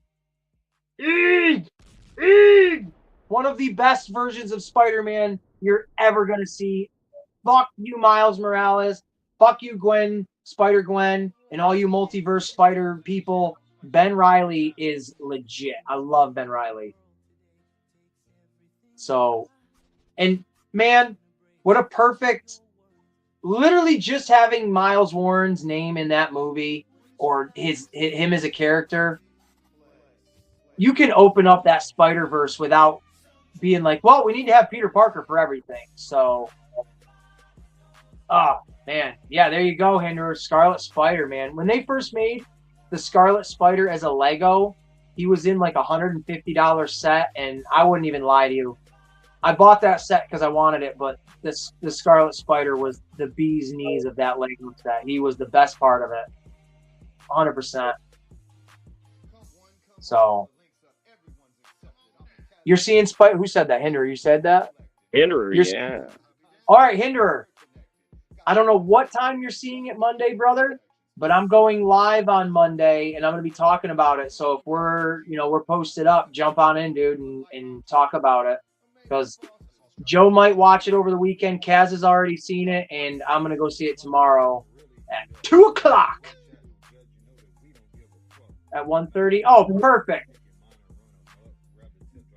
Perfect. You'll be just getting out of the movies as we're starting to talk about it. Well, no, it's at 1:30. It'll probably start at 2 o'clock.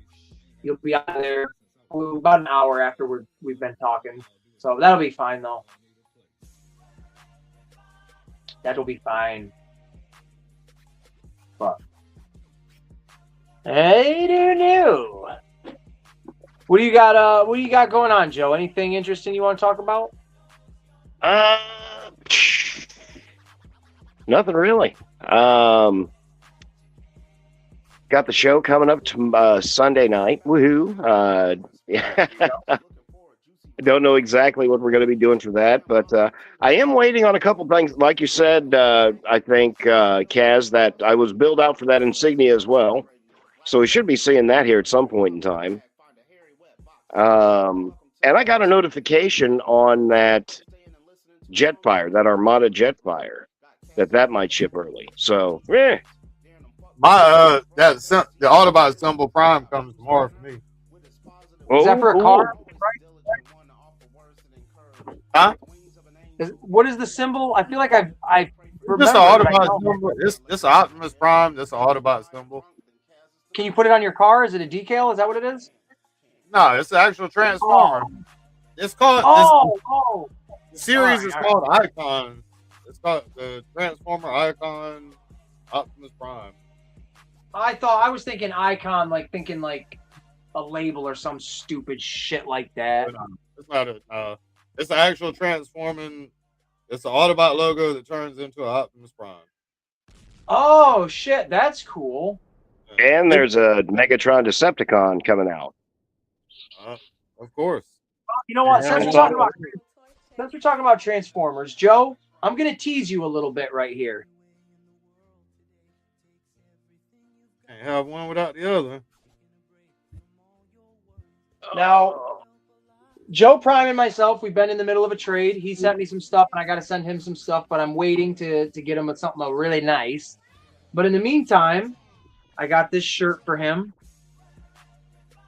It's just a red shirt with his little logo on it, and then it's got my little patch on the arm there because he has to represent me if he's representing himself. And then on the back, it's got his little insignia there with his time of when he does his show and stuff like that.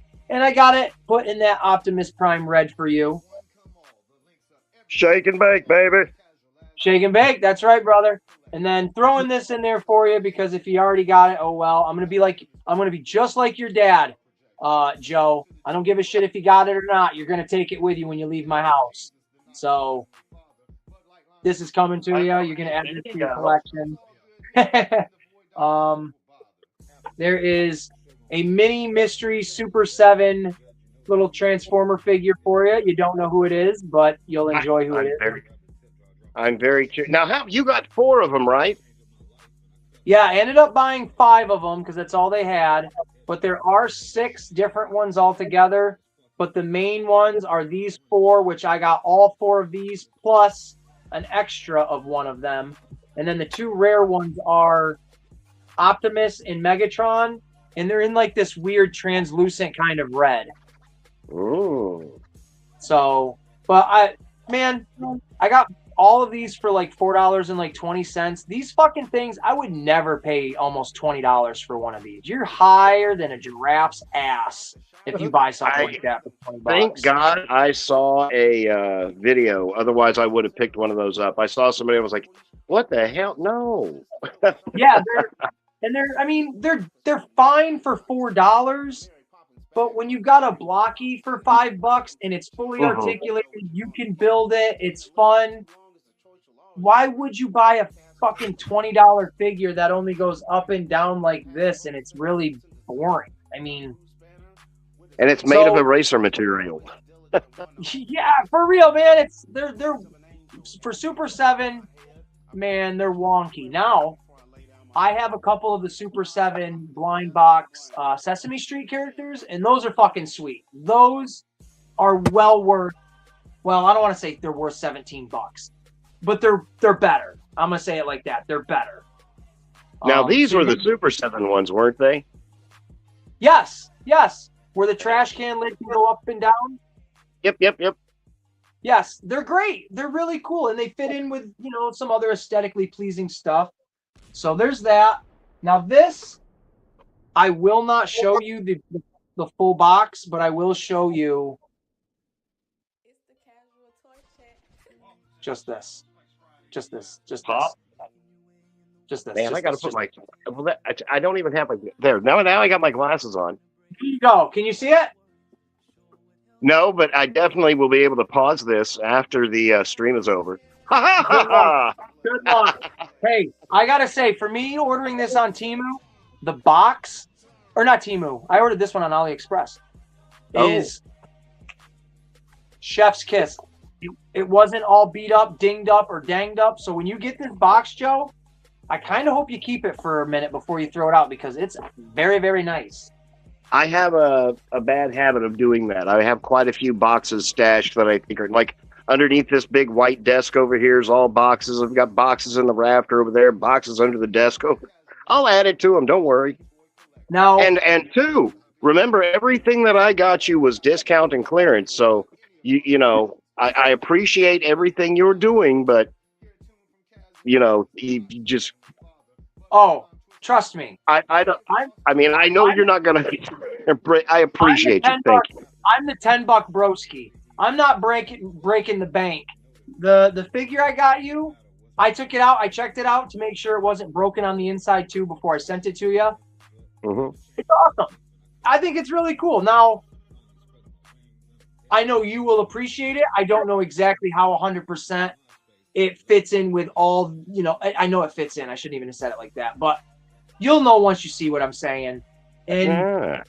I think it's fantastic. I don't think it was more than $11. Oh, okay. Legitimately, I don't think it was more than $11. And then this was like $5, and I'm not going to show the full box, but I will show the length of the box. Oh, wow. So there is the length of it, but I will not That show is the lengthy. So there is a huge Transformers thing right there. And then Oh, that sucks, man. You're gonna have to. I can see what you're talking about, where your boxes keep getting bigger. yeah. So then I'm going to be throwing in some new Aces Place 22 cards in there for you. I'm throwing in because I want to be professional more. So I'm throwing in another toy company sticker because I have too many of them. So here's a BBTS sticker for you. There's going to be a very fine, writes beautifully. It has a stylus on it, an Aces Place 22 pen. Ooh. And they are wonderful. They do write really, really well. And not only that, but I know you like to smoke your little J's. Here's this. Oh, ho, ho, ho. You can put that right on the end of your pinky. And you can put your little joint right in the end of that. $1 billion. Yep. And then that way it frees up your hands to do other shit. And you don't have to worry about dropping your joint. That is phenomenal. Oh my god. I forgot I bought this way back when I bought a bunch of the Temu shit, to fill in that $20 billing. I saw this and I'm like, I thought about using this. I was like, oh man, when I make a joint or something like that, that'd be fun as hell to use. I'm digging through my drawer here the other day and I'm like, oh fuck, I forgot I had this little thing. And I know how you are, Joe. So that's in the box for That's you. so handy. What's that? There you go. Exactly. You'll be able to have that right on screen. So when you're doing your toy reviews, it's your pinky's always out and you got your joint going right there. And people can always be like, this guy's fucking for real, man.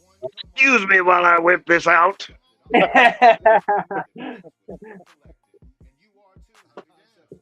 So, and like I said, I believe my local toy show is this Sunday.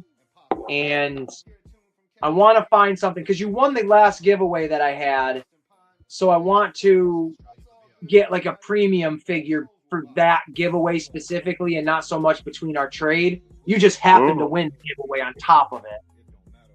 So, and what I want to do, I truly want to find some GoBots. That's what I want to land on. I want to get you a couple of the GoBots. Those are getting harder and harder to find now, aren't they?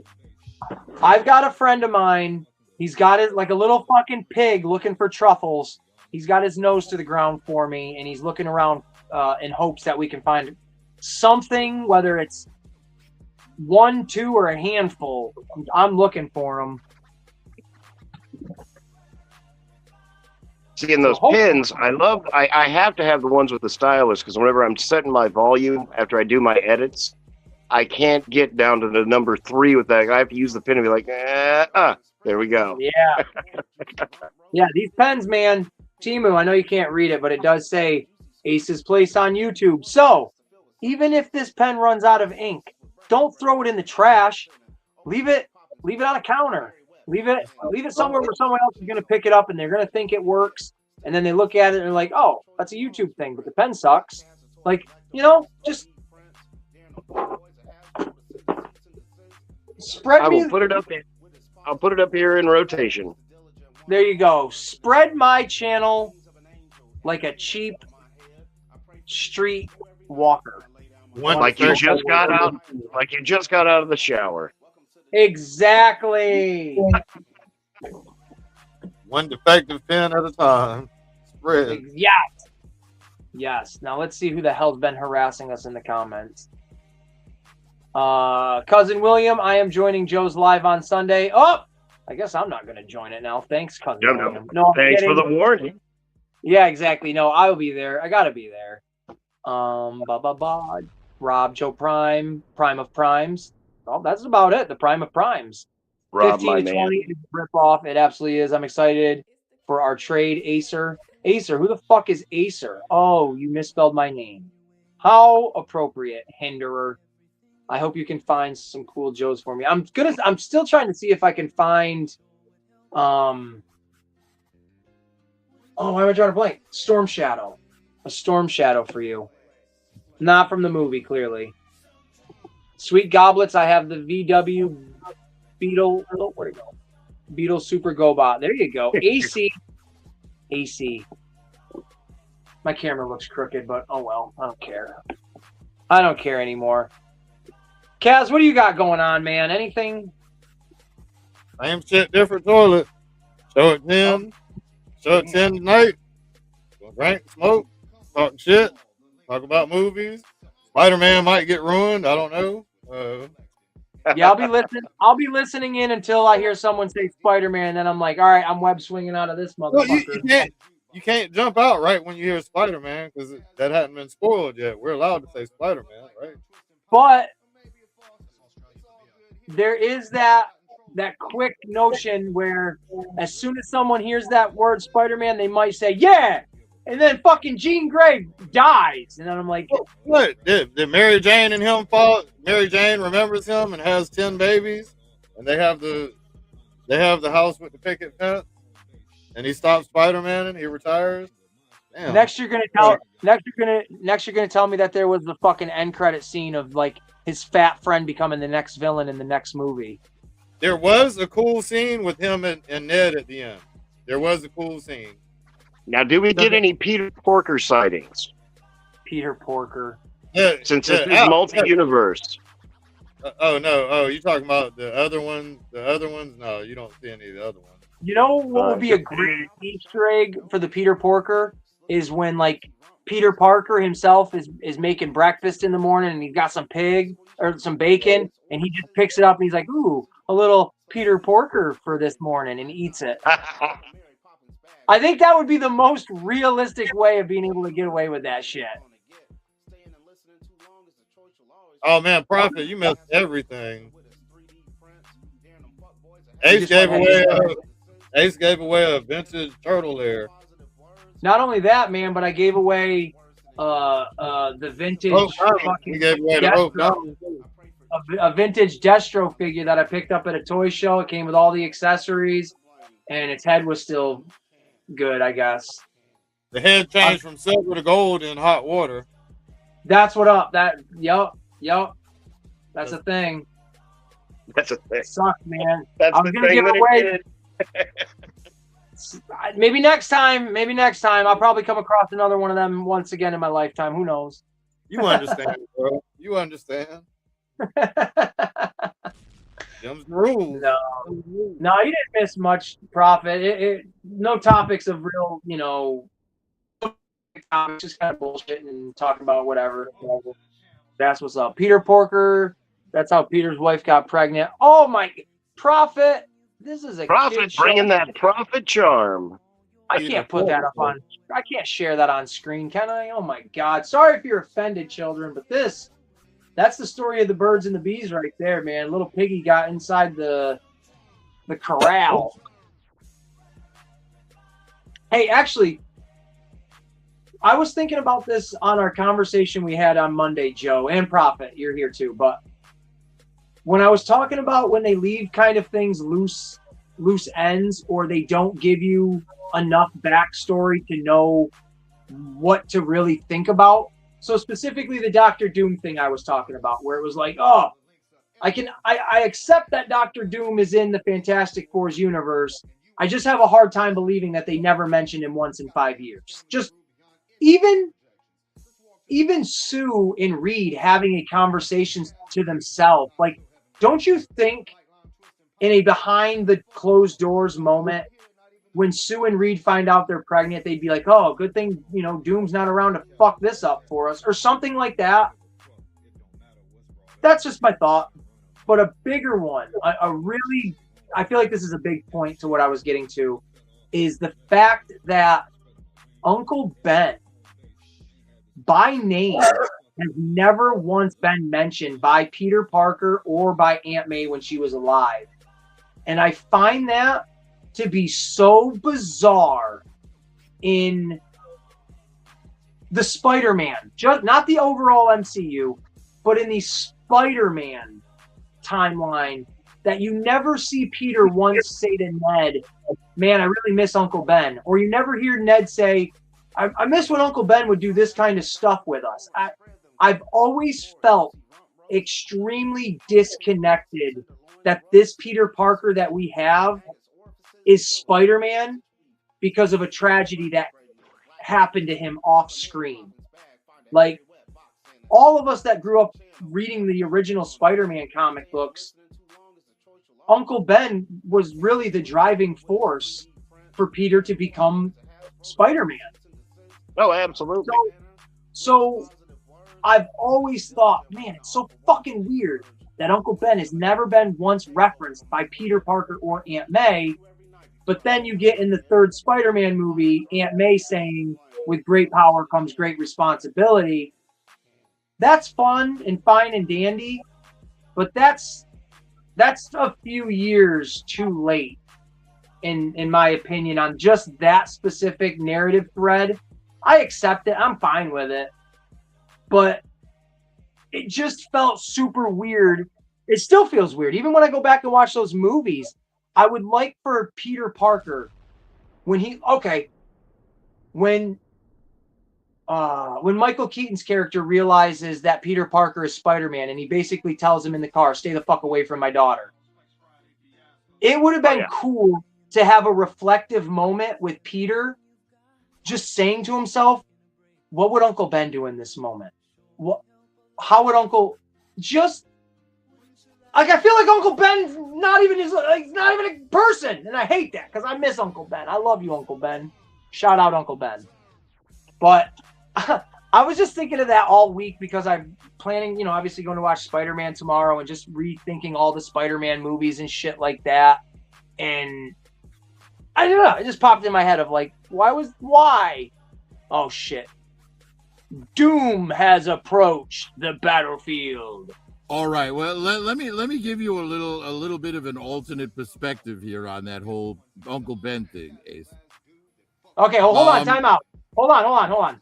I appreciate your input, but don't just jump on here to correct me.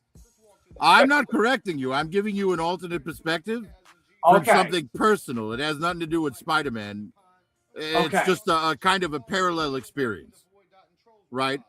Now, when I was growing up, I spent a lot of time with my grandfather, my grandmother. My grandmother and I were always the ones who decorated the house for Christmas, together. I would be the one that always took her shopping.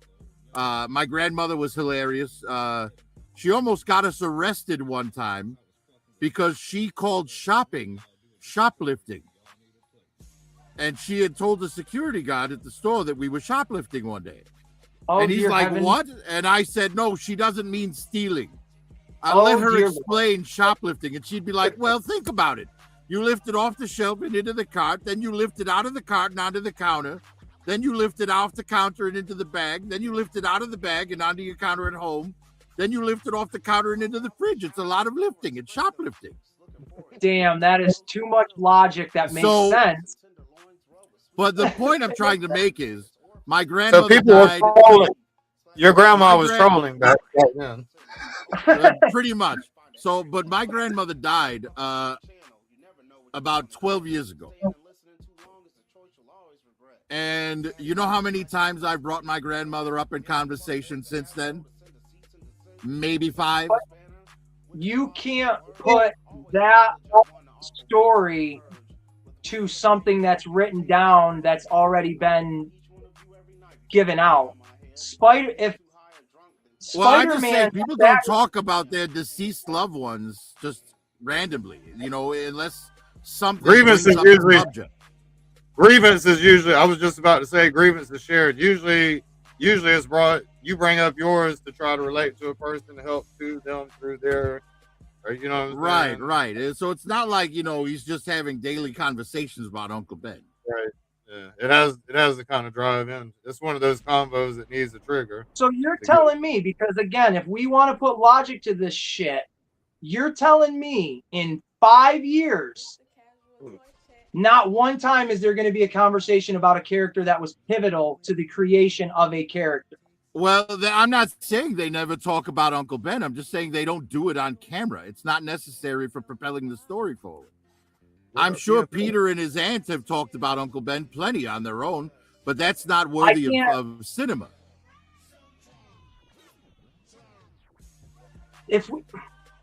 There's Kind so of the much I same could thing with say. Doctor Doom, right? They didn't talk about Doctor No, Doom in the Fantastic Four universe on camera because it wasn't relevant to what you were watching. But in that 5 years, I'm sure Sue and Reed have had many a conversation about Doom. It just wasn't relevant to the story they were telling. It is relevant with Doom, because if you're going to tell me Doom was there the whole time, I need to believe he was there the whole time, other than just pretending. Right. Well, I'm it's told relevant to us as an audience, but it And that's what probably has to wasn't be relevant to the Fantastic Four in the movie because, you know, they weren't dealing with Doom in the movie. All the conversations that they have during the film are going to be things that they're dealing with during the film. How about that? They could flash back to old scenarios and then show the extended version where he's the one There's that. so many things that could be dissected from that. So if you go back and you watch the original Fantastic Four, the moment when Johnny Storm runs up to Ben Grimm and he's like, "Hey, look, they made an action figure of you." What the fuck is the point of that scene?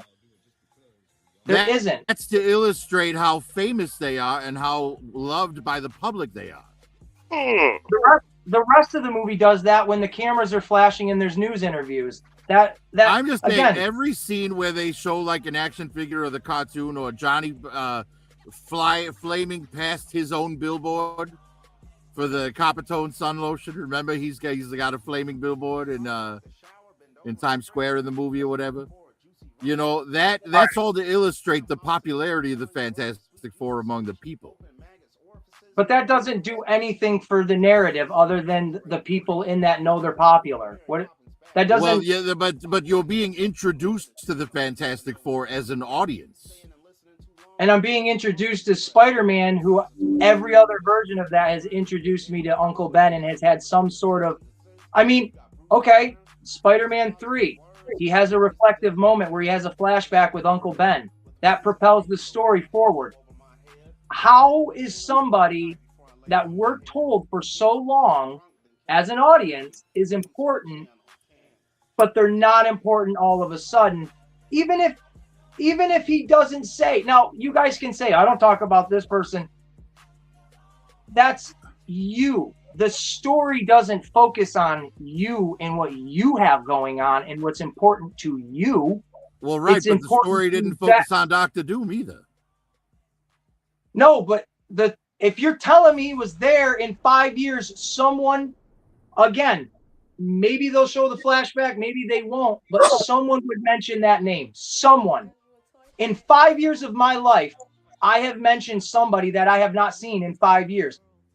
An old boss, an old coworker, someone like it happens. Right, but did you film it? Why would I film myself? Well, you're saying that if Victor Von Doom, not necessarily Doom himself, was such an intricate part of the Fantastic Four, he was depending on the canon, he went to the same college. He grew up with them.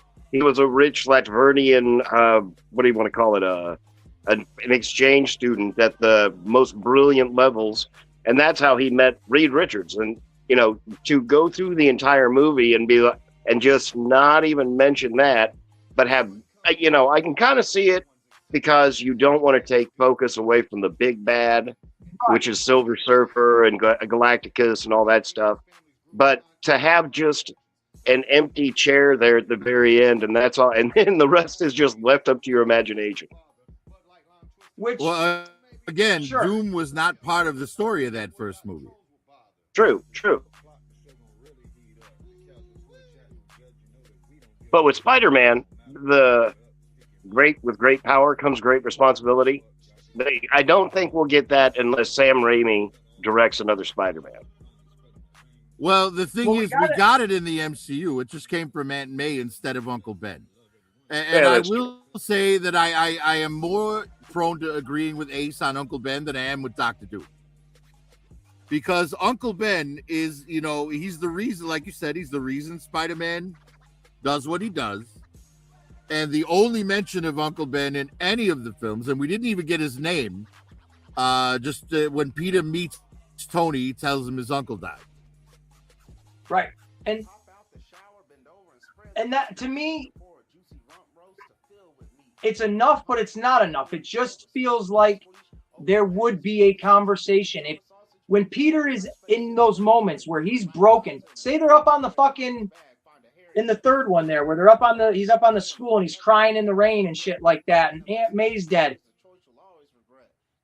It would have been just a nice reflective moment to see something of him with Aunt May and Uncle Ben in some sort of moment where he's literally thinking of the people he's lost that have helped create the man we are going to see in the next Spider-Man movie. It just, again, it's not a big deal. It wasn't meant to be a big deal. It was just a thought I had. Could you imagine if every thought you had that didn't matter was questioned by somebody and they had to try to throw a fact out there to change the way you're thinking just because you have this perspective? Not once. I'm not trying to change the way you're thinking. I absolutely feel that way, 100%. I mean, every time I try to say something, that was not my intention. Well, it definitely felt like every time I would just put my opinion there, you'd contradict it with, well, this, which, well, good for, my grandma's dead too.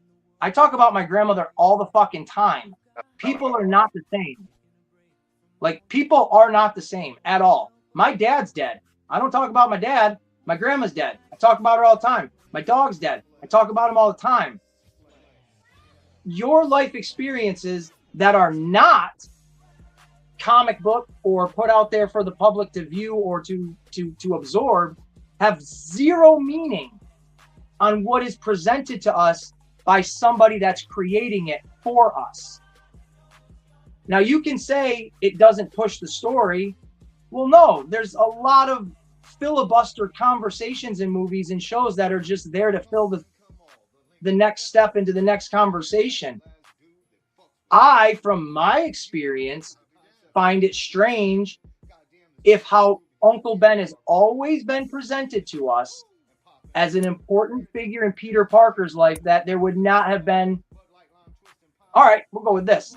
Right when I finish this, that there has not been a scene of him and Uncle Ben together at all. Now, I don't agree with this, but in The Amazing Spider-Man, Peter Parker's dad dies, just like he should. For whatever reason, they did a deleted scene in the second movie where Peter Parker's dad is still alive. I don't need that. That doesn't do jack shit for me. The Tobey Maguire one, wasn't it? That's the very first. No, the Andrew Garfield one where they actually show like the mom and the dad on the airplane, and they actually show them like, well, they don't. Yeah, the Tobey Maguire one was just Spider-Man. The Amazing Spider-Man was Andrew Garfield. Right. Which I like the Amazing Spider-Man story where they went where his parents were kind of like spies or whatever, and then they died trying to keep a secret, but it went way too weird.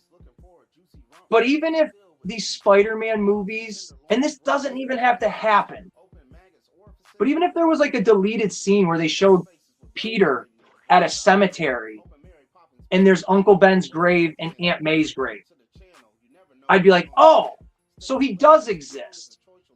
So there was an Uncle Ben. I mean, even in the house, there was never like a picture in the background. Aunt May in the original ones, she's praying with a picture of fucking Uncle Ben in her hands to Jesus before Green Goblin comes and attacks her. Oh, yeah. But there's just, and I get in that storyline, Uncle Ben was important. That's the difference I have to specify. In the newer ones, he's clearly not important. But for my own personal take, I would have liked to have just seen like a picture of the fucking guy on a shelf or whatever, been like, oh, Uncle Ben, there you are, you old son of a bitch. Like, well, it's sad too because he would have died very young. I agree with that, but at the end of the day, that's any like picture of Uncle Ben or mention is pretty much basically an Easter egg. You know what I mean? And I would be fine. I would be fine with an Easter egg of Uncle Ben. I wouldn't even. Right. Which is essentially all we got of Dr. Doom and the Fantastic Four was the Easter egg of the Latverian chair being empty. Which I can, like I said on Monday, I can go forward with accepting that because we're gonna get more with it.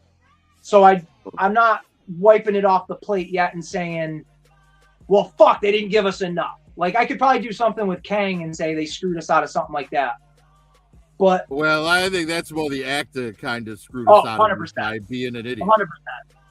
100% agree with you on that. But even then, I wouldn't mind, let's say with Dr. Doom, if they wanted to write off Kang, and instead of how they have Dr. Doom kill Thanos in the storyline, maybe have that character be Kang, and he gets killed off real quick, and that way we can write that off. I don't know how Loki season 2 ended with Kang. Did he die definitively? Well, one variant of him did, but at the end of it all, there was remember at the end of Ant-Man Quantumania, yeah, the after credits scene was the Council of Kang. So there were like thousands of Kangs in there. And I didn't know if they tied that up with season 2 of Loki because they knew they were.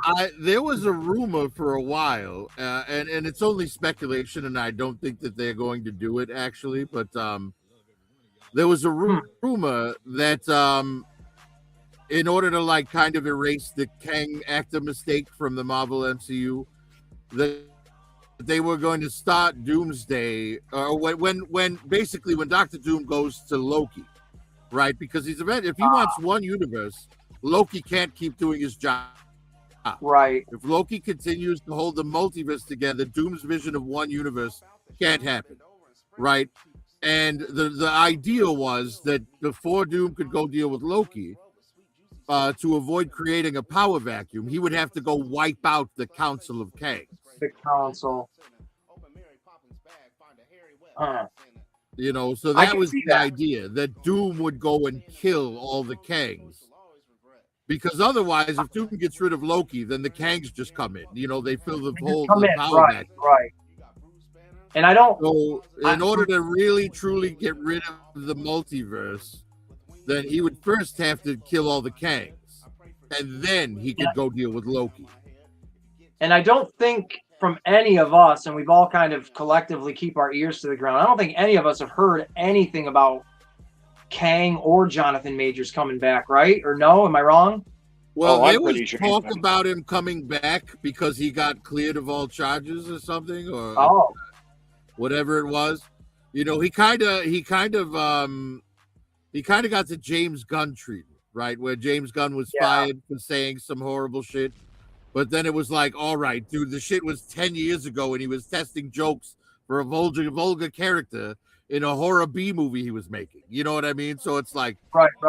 You know, they eventually let him come back and do the Guardians Christmas special, which was amazing, by the way. Yeah, that's a really good one. And then Guardians Volume 3, which again, another fantastic film. What's your favorite one? Majors of the Guardians? Yeah. I like the third one the best, actually. Yeah, me too. And my taste is it's actually a perfect reverse, because my favorite is Volume 3. Yep. My second favorite is the Christmas special. My third is Volume 2, and my least favorite is Volume 1.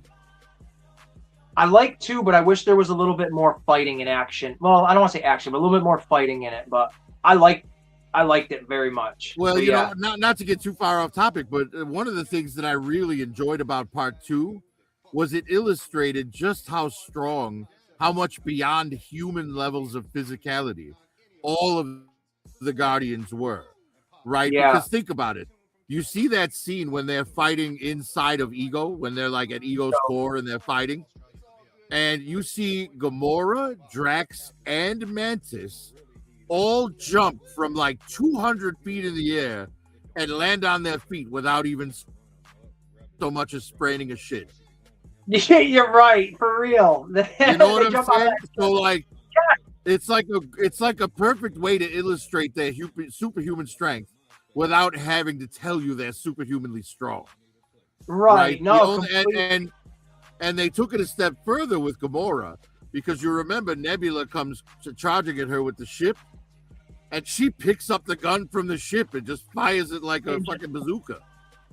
Yeah, it's so I mean, that gun probably weighs what, 100 times what she weighs, like easily. That gun had to be at least 3 tons. And she just shouldered that shit and fired it. And imagine the kickback on that gun, right? And she's steady while she's firing it. Like one of us, if we managed to get that thing off the ground, one shot would have us on our back underneath the thing. You know what I mean? Yeah. It would be terrible. Completely.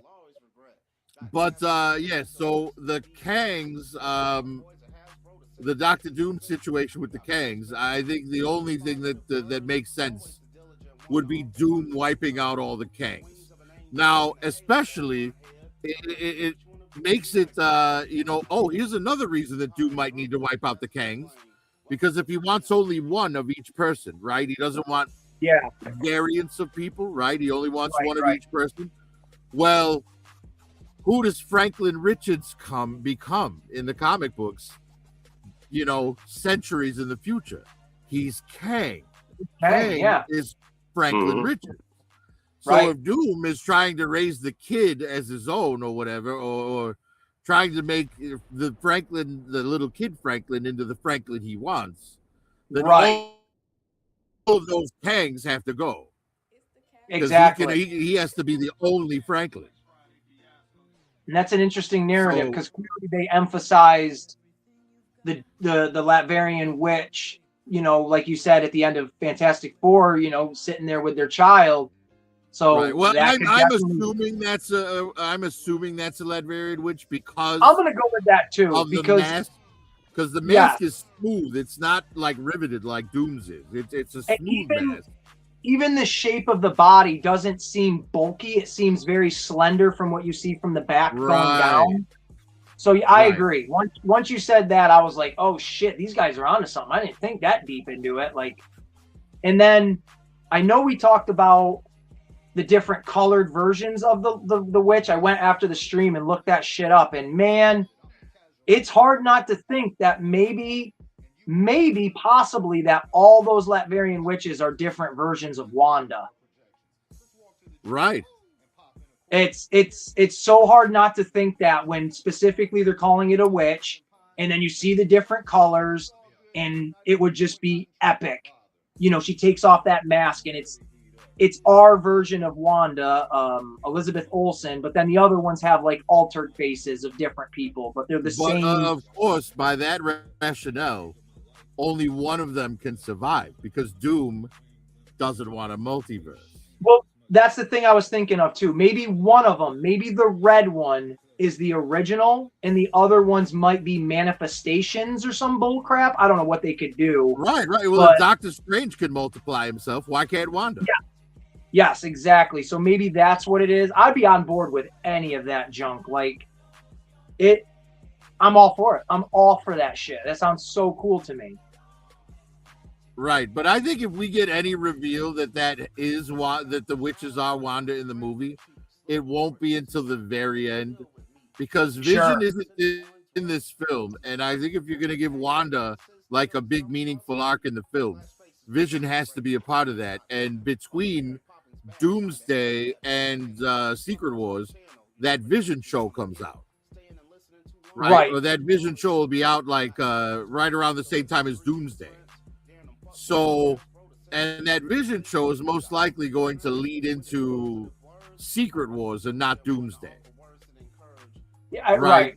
So Vision and Wanda will probably have a large role in Secret Wars, but that's why I think she's been allocated to Latvian Witch in this particular instance.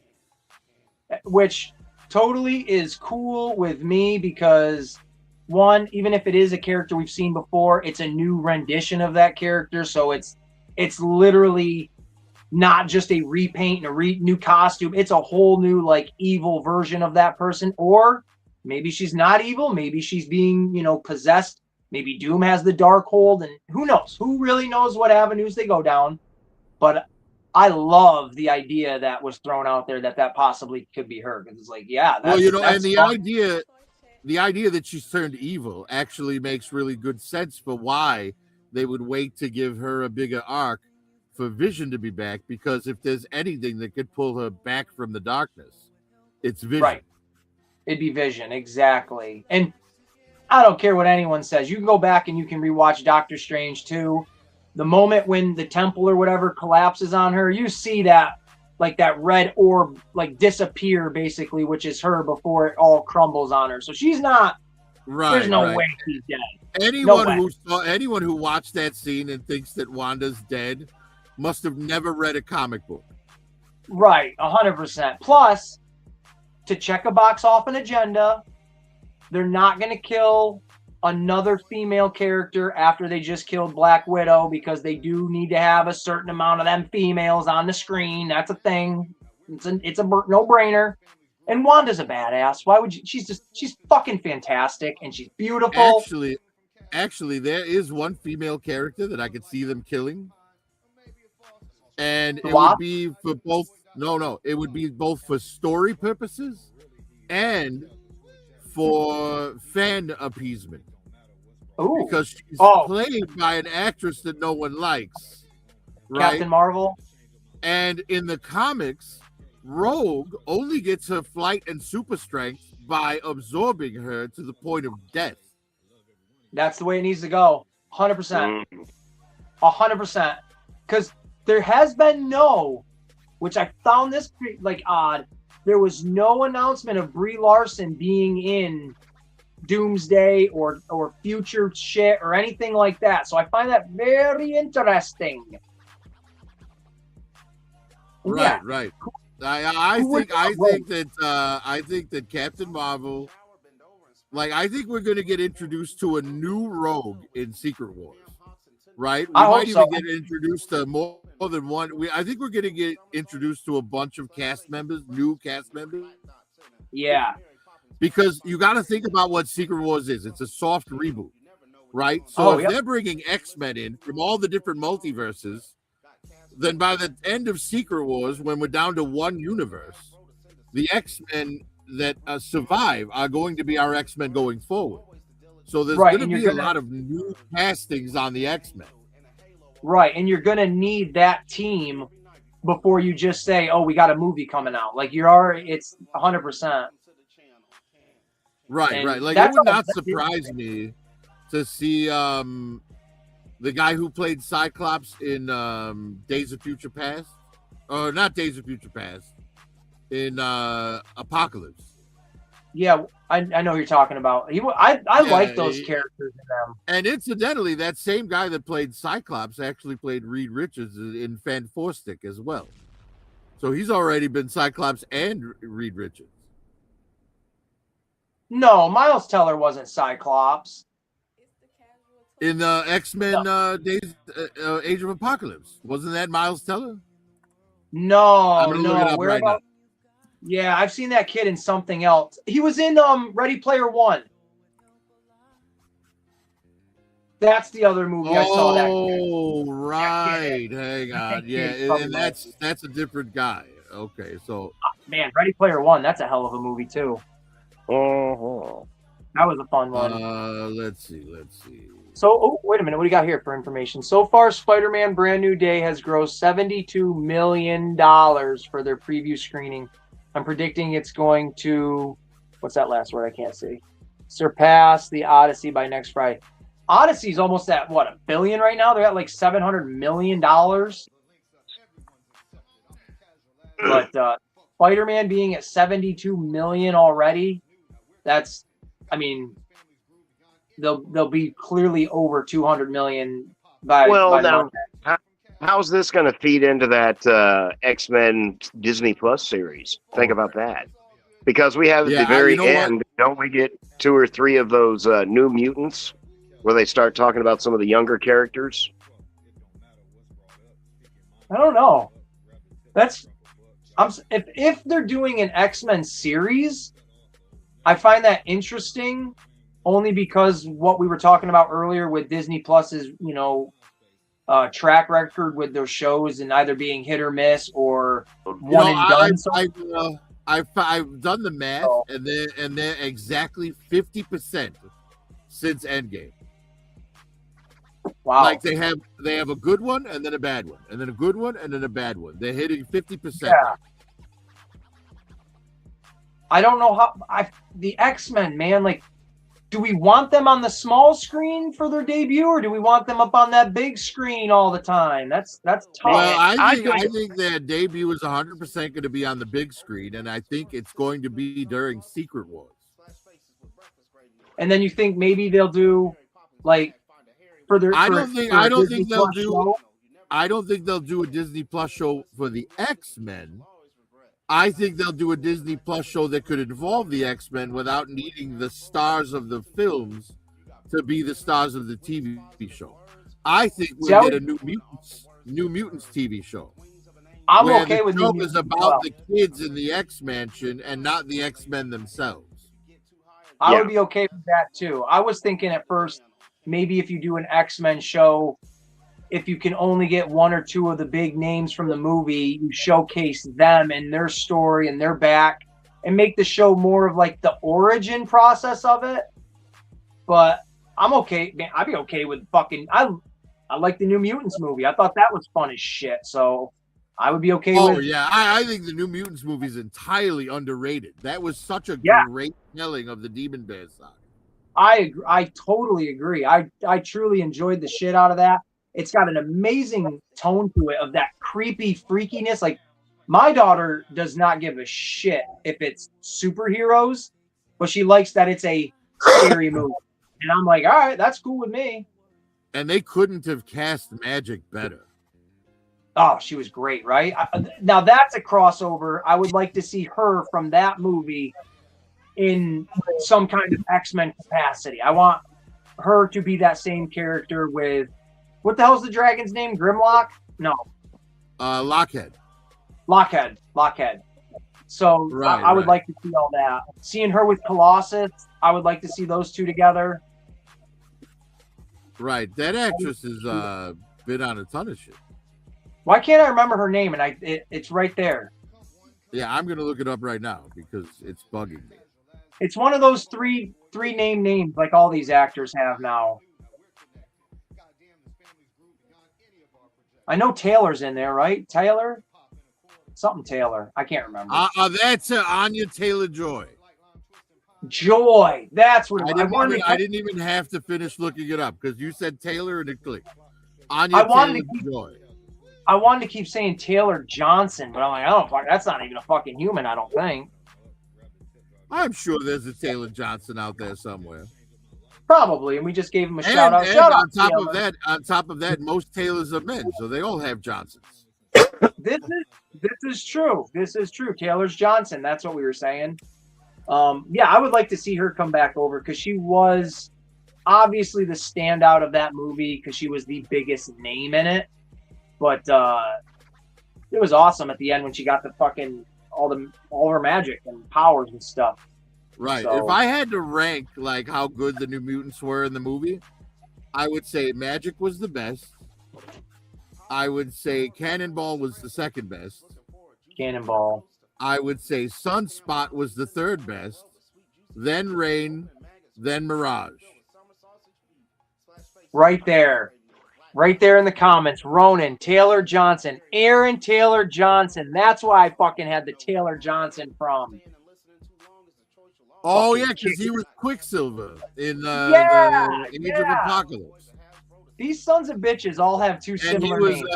And he was Kraven the Hunter in that bad movie. And he was Kick-Ass and Kick-Ass. Kick-Ass was great though.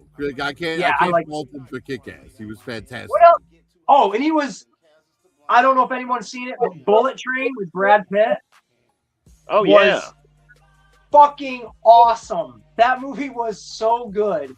And Aaron Tyler Johnson's in that movie as, I think his name is like Agent Lemon or Agent Orange.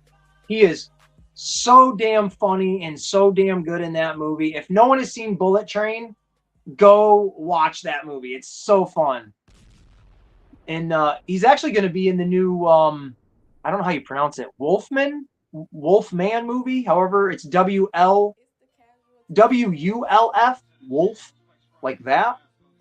By, what the hell is he? Robert Eggers, that director, I believe.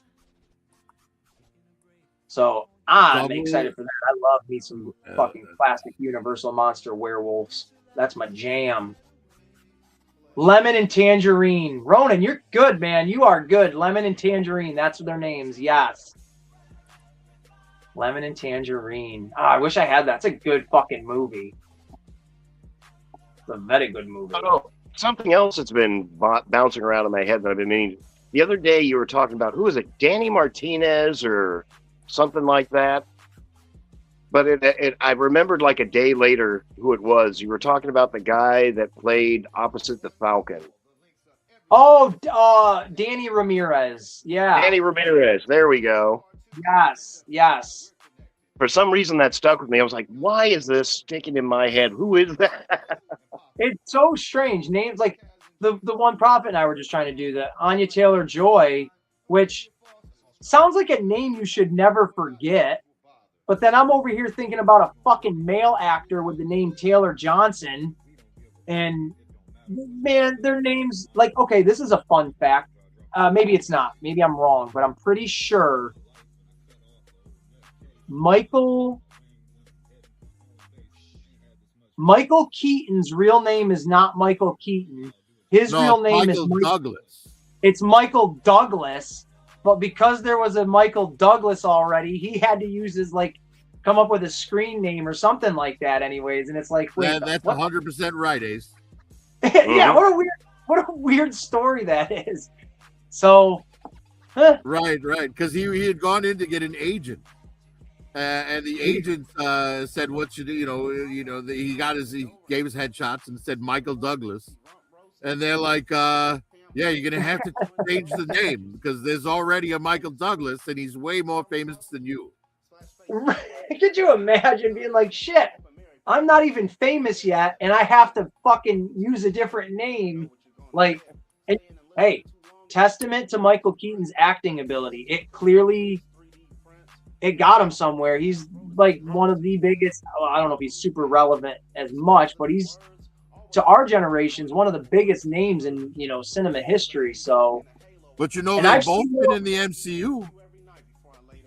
And I mean, and with Beetlejuice had its resurgence in sit. So, but I have personally seen way more Michael Keaton movies than I've ever seen with Michael Douglas.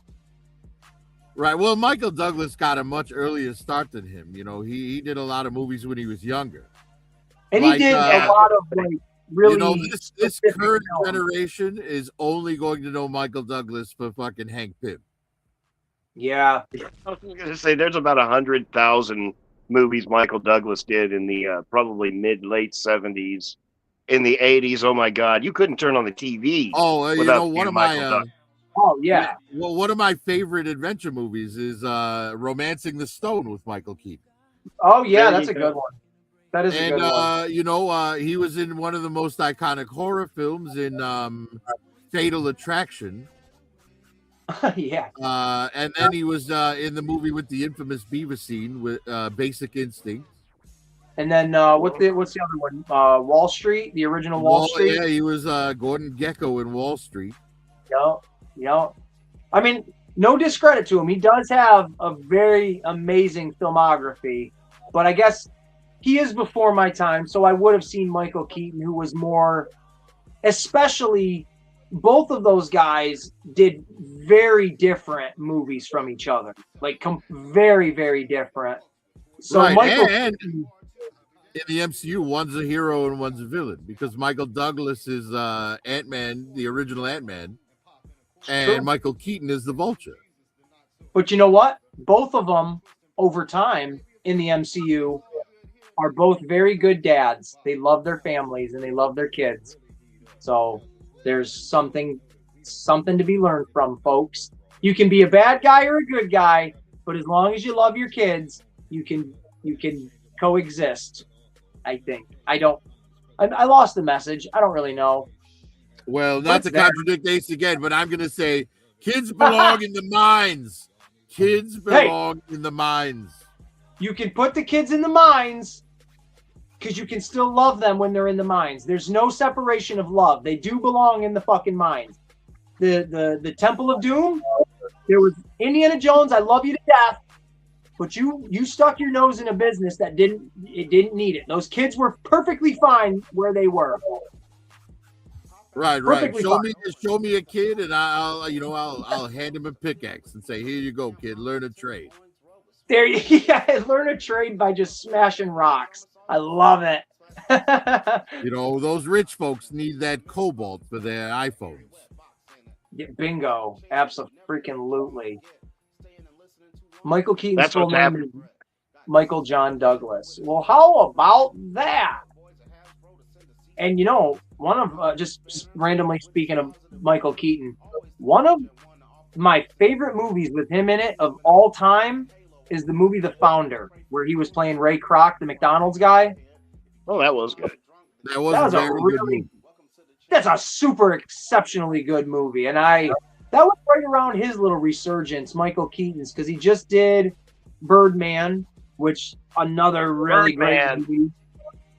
Boy, howdy, people overlooked that one. What a great flick. Big time, dude. Those one-shot scenes where the director, literally is having the camera follow these guys and gals all around the backstage through the dressing room without like a single cut, and it sounds easy. To me, it sounds like, oh, how hard is it to use a camera and just fucking follow a guy? But watching interviews and stuff and knowing how hard it is to make a fluid shot like that on the film that he was using, it's such a good movie. It's such a great movie. Oh, absolutely. And the psychological twists and turns to it, you never really know what's reality and what isn't. It's great. Yeah. Yep. In my mind, that universe exists in the same one as Defendor. Has anybody seen that one? Oh, with Woody Harrelson. Oh my gosh, I don't know anyone else that's ever seen that movie, Joe. I love that. God, what a great movie. Yes. I've never even heard of that movie. I don't think it was in theaters at all. I think it was straight to DVD. But it's all about Woody Harrelson, and I won't ruin it, but he's kind of mentally disabled, but it's Kick-Ass. It's another version of Kick-Ass, but it's more real instead of like being comic book enthusiast. It's, no, dude, you're really going to get fucked up. You don't know what you're doing. And when you do get fucked up, shit's too real. And it's very good movie. Yeah. Wicked. And you wouldn't think Woody Harrelson would be in, I mean, maybe you would, but the first time I saw the trailer, I'm like, is this Woody? This is Woody Harrelson doing this shit? Okay. Loved it. I've always... Yeah. Oh, go ahead.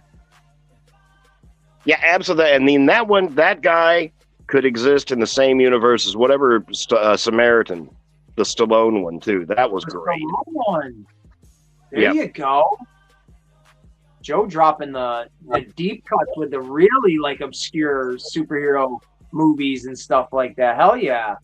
Now, That was a when I watch Birdman, because I'm a child and I can't separate reality from, fantasy, I cannot help but every time when Michael Keaton is doing his like battle for, control of his mind, so to speak, of himself and then the Birdman character, if you switch out the visual of Birdman and you put Batman in it, I literally feel like this is Michael Keaton's own personal battle of not being able to escape the shadow of Batman.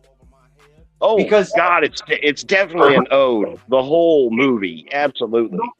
Because the fact that he was this superhero Birdman at one point, and he rode off into the sunset, but the shadow of the Birdman never truly escapes him, and this is, he wants to step away and become something more than just a movie actor. He wants to be taken serious. Again, you put that image of fucking Batman flying, like a demonic Batman flying over Birdman as he's walking through the city. You've got an autobiography of Michael Keaton's, trials and tribulations, pretty much. And I cannot separate my brain from that reality. And it kind of sucks because I don't allow myself to get the deep dive of the Birdman experience like I did the first time around. Yeah. But it's also my own fun little twisted perspective on it. Well, and that's probably why Michael Keaton was cast in the role. And I've thought that many of times. I'm like, it's too paralleled to his actual, I don't want to say his actual real life, but to his acting career, which it probably was an easy thing for him to portray that character too, to be like, you know what? I wish I was Michael or Bruce Wayne one more time. But I want to step away from it, but I can't step away from it. And such a fucking movie. I love it. Mm-hmm. And it's got, I'm a bonus features guy. So the Blu-ray DVD has one of the coolest I say backstage, but behind the scenes moments I've ever seen, where it's literally the director has all of the cast members standing on a stage together, and he's talking about doing the one shot, and he gives a rose to every single one of the actors and the cast members and the crew, and he's basically telling them, you all have this one rose. Like, not a single one of you is better than the other. Like, we all are here together. We're all in this to make the best. And that's not new, like, to have like a little pep talk, but just to see the way the dude did it and how the film came out in the final cut is like phenomenal. And then that guy went on to do, I think he did, what's the Leonardo DiCaprio one with the bear? The Revenant. I think he did that. Oh, okay. I haven't seen that. That's a really great movie too. I think Birdman's better, but that's a preference. But I'm pretty sure he did that one. Someone can correct me. But just a really great director. I like his stuff.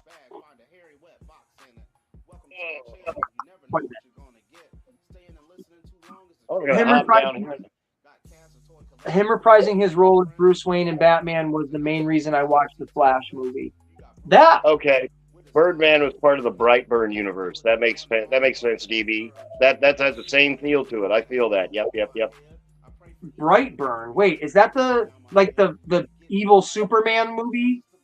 The evil kid? Yeah, it's like what happens if if you give children superpowers, because children don't have, empathy developed yet. And you know what I mean? Right. If a kid wants a toy, right? Like a toddler wants a toy, and you don't have the power to stop him, right? If that toddler can like just break through the walls of a toy store and grab whatever he wants, and and someone tries to stop him, well, he's probably going to just pulverize that person, right? And go about his day with his toy. You know what I mean? So it's kind of a more realistic approach to what would happen if you gave children superpowers. Oh, I totally agree. I know I've seen the movie Brightburn. It came out within the last 5 years, so I know I've seen it. But you never give children superpowers. You give them pickaxes. Yes. Now, Prophet, what if the green ring from Green Lantern chooses a child, and this child, his only ability to manifest anything with the green ring is a pickaxe? Are we allowed to have this? Sure. You know, they actually, there's using the power ring as an example, kind of like illustrates that I'm not the only one that thinks that way, because in the DC's Dark Multiverse, in their comics, that's what happens to one of the Bruce Waynes. Basically, in the alley when his parents get killed, that's when Abin Sur's ring chooses teenage Bruce Wayne. And he becomes powering, and he becomes an evil Green Lantern who just. This is the dark. I know you said that's the Darkest Night. Okay, so when I used to play the Injustice video game, you could get the Darkest Night Green Lantern Batman suit, and I was like, "What the fuck is this? He's like a zombie. This is insane looking." Well, no, that's from the Blackest Night. That's from the Blackest Night. Okay, yes. At that point, because the Black Hand had the ability to raise the dead and make them part of his Black Ring Corps. Okay, that's deeper than I know of anything of the Green Lantern Corps. Usually, when he would bring someone back as a Black Lantern, they would retain their memories and kind of use them to psychologically attack the people they were fighting, their living, friends. Or enemies. Right, but with Batman, that did not happen. Batman was just a husk, an empty shell. And the reason for that was because Batman had been killed by Darkseid. And Batman's was basically teleported back in time, which is where you get the comic book Bruce Wayne, The Road Home. And it's Batman as a caveman. It's Batman in the Old West. It's Batman as a witch hunter. It's basically Bruce Wayne traveling through time to get back to the present. And he becomes Batman in each of these different eras. It's really good. I'd have to check that out. I did not know that was a series. That sounds complicated, but also very fun. I like that. But that's the reason why the Batman zombie didn't have his consciousness when the Black Hand brought him back in Blackest Night, because his consciousness was actually lost in time. No shit. That's cool. See, now, DC, they do a really good job with their animated movies and stuff, and I've seen quite a lot of them. That would be I would like to see something like that as an animated movie, because we won't get that as live action, not in our lifetimes, but that sounds cool as shit. I do want to look that up and see if I can find them. Yeah, what is what is it called? It's called Bruce Wayne, The Road Home. I want to write that down. I've not heard of that one. The Road Home. I like it. Yeah, it came after Final Crisis, because it's in Final Crisis where Darkseid kills Batman. He hits him with the Omega Beam. It's one of the only times Superman cries in the comics. Superman! Always look like my camera gets whatever. Fuck it. I did not watch the Flash movie, to be honest. I do want to see just the Michael Keaton part, but other than that, and this is like what I was telling my daughter, actually. We were watching, speaking of giving an adolescent, kid superpowers, it's a pretty perfect segue. She really loves the movie Shazam, like the first one. We haven't seen the second or anything, but she really loves that first movie with Shazam and stuff. So I was kind of giving her a little bit of a history lesson of the DC EU storyline. I love the original, or the Aquaman movie with Jason Momoa, the first one. I think the story's everything's awesome about that movie. So then she asked, she goes, well, is there a second Aquaman? And I go, yeah, there's a second Aquaman. There's a second Shazam. There's a Black Adam that is supposed to tie into Shazam and blah, blah, blah. So she says, like, well, why don't you own those movies? And I simply straight up said, it's hard for me as a moviegoer and someone that's invested their time in these characters to know, well, after Aquaman 2, there's no Aquaman. Like, they're not, Jason Momoa's done. The next time I see him, he's going to be Lobo. So this is my weird brain. I can't bring myself to be like, well, I want to watch it just to see what happens. I'd rather just say I've watched the first one and I like the first one and I don't need to see where the second one goes because I know there will be nothing coming from that.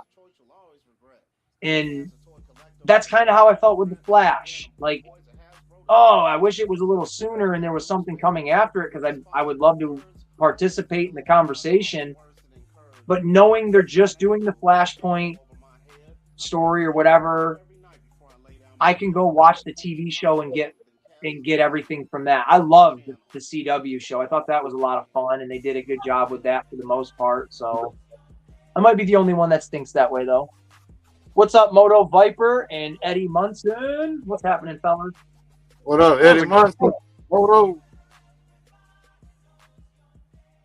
And I'm sure maybe the Flash movie is good. Maybe if I'm out someday and I see it on DVD and it's like, oh, it's $10, I'll pick it up. But other than that, I can Google all the best, or not Google, but YouTube all the best parts of it. I mean, I know George Clooney's in it. I know Nicolas Cage is in it.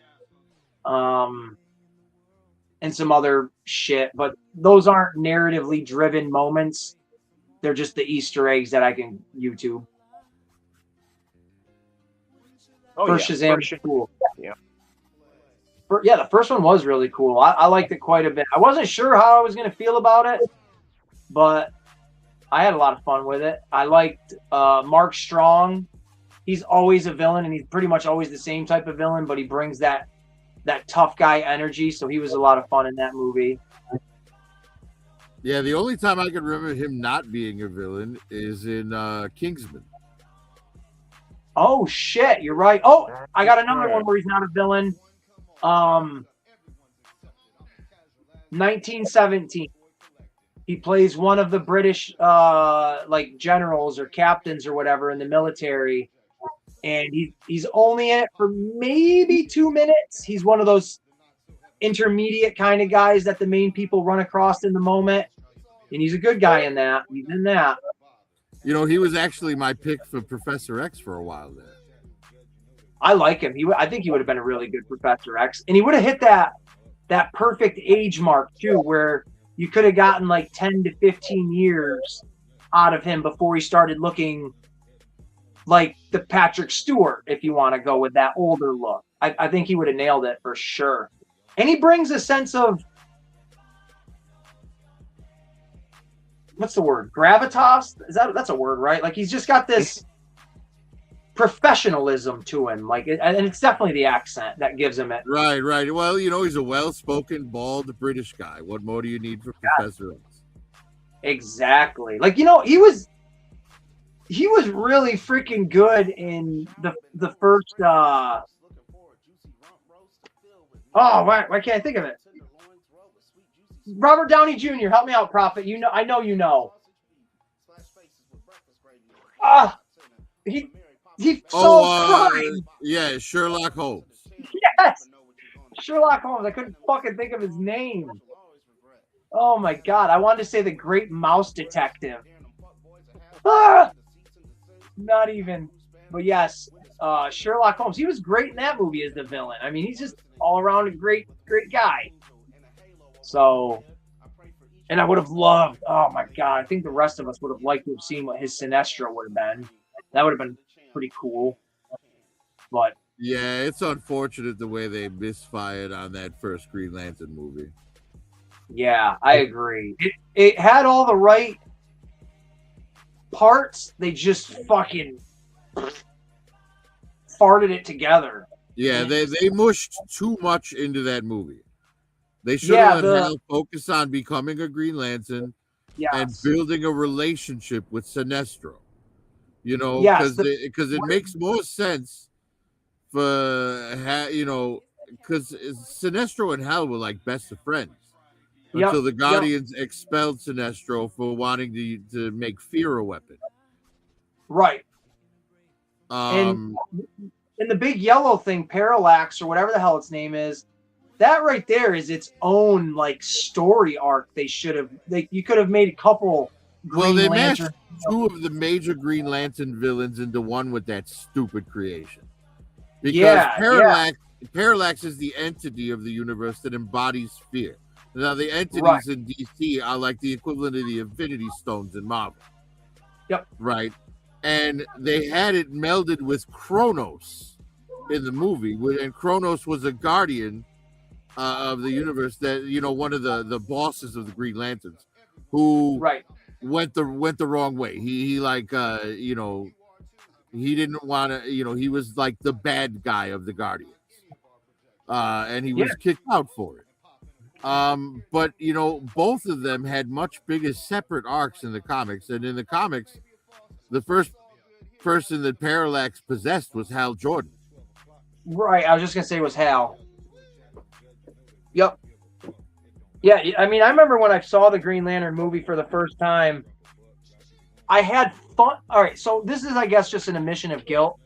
I have fun with some of the worst movies because I always have in my heart, as the kid that is me, an appreciation for what is because there never was before it.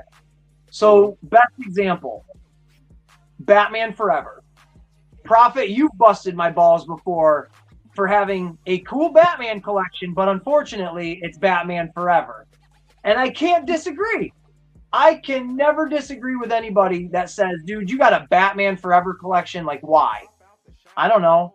I love it, though, and I appreciate it because when I was a kid, all of that shit was new. We all grew up in that era where there was only ever one before that, or a version of it. So when Adam West's Batman came out, that's what everybody in that generation had to go off. That was your definitive Batman. When Michael Keaton's Batman came out, that was mine. That was, oh my God, this is the Dark Knight. This is the Caped Crusader. This is my fucking Batman. And there was no Two-Face. There was no Riddler in any of these movies. The only Riddler I ever saw was the old Adam West one, where I was like, all right, this is all right. And then we got the Jim Carrey one, which Jim Carrey was a national treasure in the 90s. So, of course, as a little kid, that's gonna help me out 10 times more, making that movie enjoyable for me. So it's all the things that make the movie, not so much the movie itself being good. So with the Green Lantern, the first time I saw it, I was like, I know the story's fucked up, but I enjoyed it because we got to see a guy in a Green Lantern suit using a ring, manifesting like a big cannon, doing shit with it. Like, visually, that's what captivated me. And I give it a slight pass for that. But other than that, I don't go back to that movie hardly ever to watch it. Yeah, I think that when it comes to movies, when people have disappointment, it's, with Green Lantern in particular, I think it would be a lot easier to forgive how bad it was if it hadn't denied us another crack at a Green Lantern movie for so long. Ooh, that's a good, that's thinking. That's a valid point. Right. That's why it'll be so great when Superman and Batman become public domain, because then anybody will be able to just make a Batman and Superman movie, and we'll be able to pick what we like. Is that a thing? Oh yeah, absolutely. Like, realistically, are they going to be like DC's losing the rights to him or something? Well, the thing is, once the character becomes so old, it becomes public domain. Right? You don't think they're going to buy it though? You don't think they're going to buy it back or whatever? However, they can't, because the original creator has been dead for so many years or whatever. Oh, right? Okay, I didn't think about it like this: think about it like this: Sherlock Holmes. We talked about him earlier. Well, Sherlock Holmes was a literary creation of somebody, right? But Sherlock Holmes is public domain. You could go and make a Sherlock Holmes movie without worrying about copyright right now if you wanted to, and no one could stop you. I wasn't sure if there was like a contractual thing, you know, with the estates of this and that. Like I never know with that shit, but no, those things have an expiration date. Like, for example, if you wanted to use Mickey Mouse in a cartoon, as long as you use the Steamboat Willie version of that Mickey Mouse, Disney can't stop you because Steamboat Willie is now public domain due to its age. And that kind of like Winnie the Pooh and all that. And right, and that's what I was just gonna say. I love those really bad, cheesy fucking horror movies that have been being pumped out the last couple of years, where you got Winnie the Pooh, Blood and Honey. You've got The Grinch, where you're a mean one. I just bought Bambi, something Reckoning, where Bambi's like a murderer. I've got the Peter Pan one, which is really fucking creepy and dark and messed up. They just came out with a Pinocchio one, and I love it. I love that stupid shit. Right, like if you wanted to right now, you could make your own Cinderella movie. Disney doesn't own Cinderella. Right, exactly. Oh, and the Popeyes. That's right. The Cinderella's the Popeyes. Well, like Prophet said, there is a Steamboat Willie horror movie where there's a giant rat or guy in a rat costume killing people. So I love the public domain shit. I just don't know, to me, if it's a big enough property, my brain tells me there's people signing contracts to make sure other people can't do that shit with it. Like, for instance, But the People Aren't Dead, with James Bond, I know whatever the family's name is, they have the rights to James Bond, and nobody can do anything with that shit unless... Right, well, James Bond isn't old enough for the public domain yet. Right, no, that's why I was kind of trying to figure out how to say it. Yeah, so well, think about it like this. Whatchamacallit, Big M put it in the chat. Superman will be public domain in 2034. Right? Oh, wow. So what? I think it's like 100 years. Like after something's 100 years old, wow, it becomes public domain. That's crazy to think in less than 10 years. Huh. What a crazy idea. What a crazy thought. Now my brain is like scrambling around thinking. Big M says 95 years, he thinks. Even less than. There you go. Like, imagine in 20... We'll give it an extra 5 years. Imagine in 2040, you have like 4 or 5 Superman movies made by just, average Joe Schmoes. That's crazy to think about. But we could technically see 2 Superman movies make it to the theater at the same time. Yeah, exactly. No, yeah, right. That's crazy. I never would have thought of that. Right. Well, I mean, we've actually kind of seen similar things in the past. Right, like Robin Hood, Prince of Thieves, and Robin Hood Men in Tights came out in the same year, I believe. Did they really? Very close to one another. Wow, I didn't realize that. I thought they were a few years. Yeah, because Robin Hood's already been public domain for like the last half century. Forever, yeah. Which makes sense because there's always a new Robin Hood movie every like 5-10 years. Right. They're never gonna stop making Robin Hood movies because it's free. Yep. I still say the best Robin Hood movie is the Disney animated one. I think that's the best. I love it. I think Dracula is also public domain. Yo, let's all of us get together and make a Dracula movie. Well, heck, if we wait a couple of years, we can make a Dracula Superman movie. What the fuck? You're blowing my mind. That would be kind of nuts. Could you imagine fucking Superman as Dracula? You'd be fucked. You would be fucked. You would not be able to stop that guy from sucking on your neck. Oh, yeah. The whole world would be fucking vampires are dead. Damn. Hey, whoever's making What If comics for DC, if they even do What Ifs, make that a comic book. That'd be badass. I love that stupid What if shit. Superman was a vampire? Right. Homelander ain't got shit on him. No, man. Marvel used to do all those one shot, what ifs. I got tons of what if comics. I would love a yeah. Well, DC does what ifs as well. It's called Elseworlds. Elseworlds. That's why it wasn't coming to me. There's this called Elseworlds. That's right. Well, imagine the irony of this. You've got Superman as like basically Dracula, and then you've got Batman who's got to come in and stop him. It's like, what the fuck? This is so stupid, and I love it. I love it. Right. A similar story would be, have you ever seen Superman Red Sun? Oh, where he's Russian? Where he lands in Russian instead of Russian. Like you, Ace. Like you fucking commies. Son of a bitch. Hey, look at you. You're wearing that maroon coloring like them fucking Russian, that USSR group. Well, just know whether you're for Russia or America or England, whoever, I'm the one selling the weapons.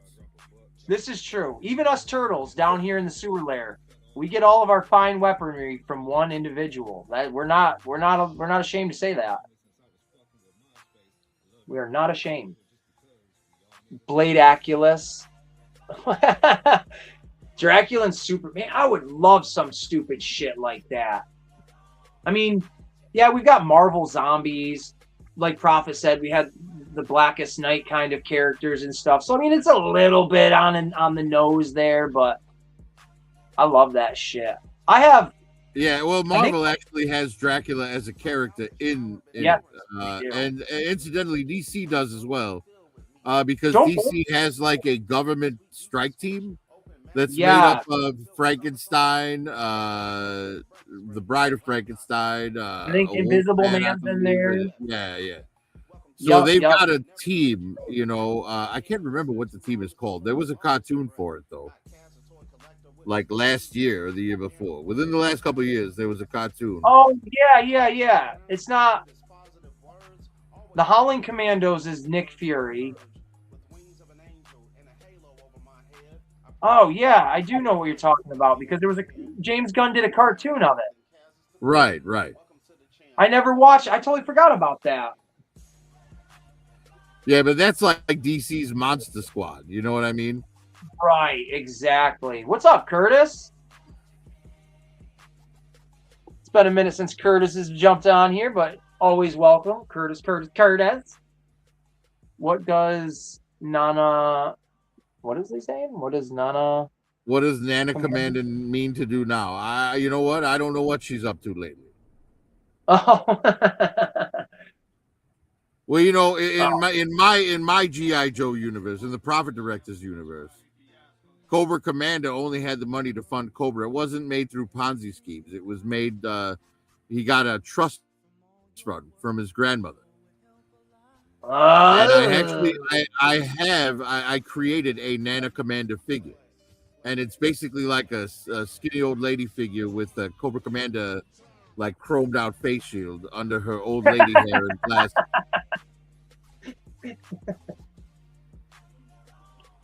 All right, so honestly, I thought Curtis was just throwing some weird bullshit out there, but that's funny as fuck now. That's funny. Yeah, I'm not sure if I have a photo of it. I'll check. If I do, I'll show Nana Commander. I literally thought he was just throwing some nonsense out there and you were just feeding into it. But the Nana Commander is a real thing. Yes, it is. I like that shit. I like that. Now, just randomly thinking of this, I know the G.I. Joe movies are not canon, so to speak, to like the cartoons or the comics, so to speak. But like, what the fuck is the point, or what was the point of them basically killing off Destro in the second movie? Well, their first mistake was hiring an actor that refuses to do sequels to play me. Is that seriously why?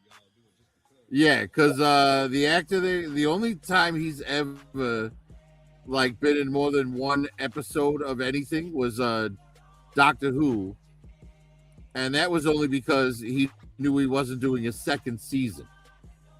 What a So turd. like that one season of Doctor Who that he did was the only season, and he's so strict on not doing sequels or anything like that in the Doctor Who episode, the 13 Doctors, he's the only guy who wouldn't come back. Like everyone else that was alive came back, but he refused. I don't understand that. I mean, I can understand Jim Carrey was the same way. He never wanted to do a sequel. I don't know what his reasoning was for it. But then he did Ace Ventura, and then he did the second one for that. So there's one you can check off the list of he did a sequel. He did Dumb and Dumber, the second one, or the third one technically to that. Check that one off the list. And then he came back for the only movie franchise he's ever reprised his character for 3 times was for Sonic. And he came back and I believe, I thought I heard him do an interview where he said he reprises his role for that character for his grandson in that generation and stuff. So I respect the piss out of that, because now he's not looking at, acting as, I got to be the best. Like, I'm doing it because I can. I'm giving back. So for that guy, though, the fucking dude that's like, I'm not going to come back and do a sequel. Like, man, don't be in a fucking movie that's a franchise then. I agree. Well, I think what they were thinking in the studio was that from that point on, he'd be chrome-faced, so they wouldn't need to hire the same actor. Which I was fine with that. Like, even if but to not even have him, like, now I know there's animosity here and there between, like, Cobra Commander and Destro and just, like, the rankings of powers, kind of, so to speak. But that would have been a really fun dynamic to see in the movie. I would have enjoyed that. And there was no Baroness. What the fuck? There was no Baroness. Hoi. I gotta come bring it down, Ace. Bring it down. Ain't about G.I. Joes, bring it down. But I tell you. Hey, while you want to get pissed, I'll go ahead and say there was no Major Blood either. There's no Major fucking Blood. There's no Dr. Mindbender. What the fuck are we doing? There's no Zartan. Well, there was. Sorta. There's no Dreadnoughts. You fucking killed Duke. And there were only and there were only 3 out of the original 13 in any of the movies. Oh. And that just Scarlet, Snake Eyes, and Hawk. That's it. Hawk. And Hawk hardly was there. So, man, I don't know. Those G.I. Joe movies, I can have fun with them. I can turn my brain off and enjoy them. But when I really think about, like, nope, this doesn't make sense. You wouldn't fucking do that. Whatever. Well, yes, I could have accepted a lot with the G.I. Joe movie, but the thing that really pissed me off about the first one, like more than anything, was an interview with the director, Stephen Sommers. Now, Stephen Sommers, he made the Mummy movies with Brendan Fraser, so I have liked stuff that he's done. But he did an interview about the G.I. Joe movie, and he said this in the interview. He said, I understand that this franchise has a very strong fan base that are looking for very specific things. But as far as the way I understand it, as long as I get Snake Eyes and Storm Shadow right, they'll be okay with it. And he said that in an interview. And I'm like, dude, you fucked up Snake Eyes and Storm Shadow worse than anyone. See, that's where you got to kind of watch what you say, because then when it does come back to bite you in the ass, it really bites hard. Right. I mean, he might have gotten their looks correct. You know what I mean? But he got that backstory trash. Like, they met when they were children because Snake Eyes was stealing food from Storm Shadow's dojo. Why would a homeless kid in Japan go to a dojo to steal food? Wouldn't he go to like a little restaurant or something? And like, why would you go to the one place you're guaranteed to get your ass kicked? Exactly. Like it makes no sense at all. None. Zero. I agree. Not only I that, agree. but why was there a white kid homeless in Japan? You're not supposed to know what he looks like. Actually, in the comics and stuff, did he ever take his helmet and stuff off, or you never see his face? Yes, no. In fact, I can show you an unmasked picture of Snake Eyes from the comics because I made a custom figure for it. I have the custom head right now. I will grab it and show it to you. Did that at the time piss off G.I. Joe fans, or was that narratively accepted? No, everybody loved it. They were like, "Holy shit, we're getting this!" Okay, all right. Yeah, it was actually pretty fantastic. Okay, I'm okay with that. I mean, I know what the characteristics are that define what the character is. So let's say, for instance, they made Storm Shadow blue instead of white. Do I think it necessarily matters? Not really. As long as his character is true to what he looks like or to how he acts, then that's fine. So I'm under the camp if Snake Eyes took his helmet off, I'd be like, wow, all right, well, now that's what his face looks like. But I love the illusion of just not knowing. Like Master Chief in Halo. I like not knowing what the dude looks like. He could be white, black, Asian, fucking cockeyed. I don't know. I like not knowing what he looks like. No. That illusion. And there's certain things like that. For instance, Doctor Doom.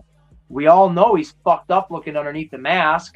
We like him more when he has the mask on. Oh, yeah, I've seen this. I've seen you show this. Duh, Ace.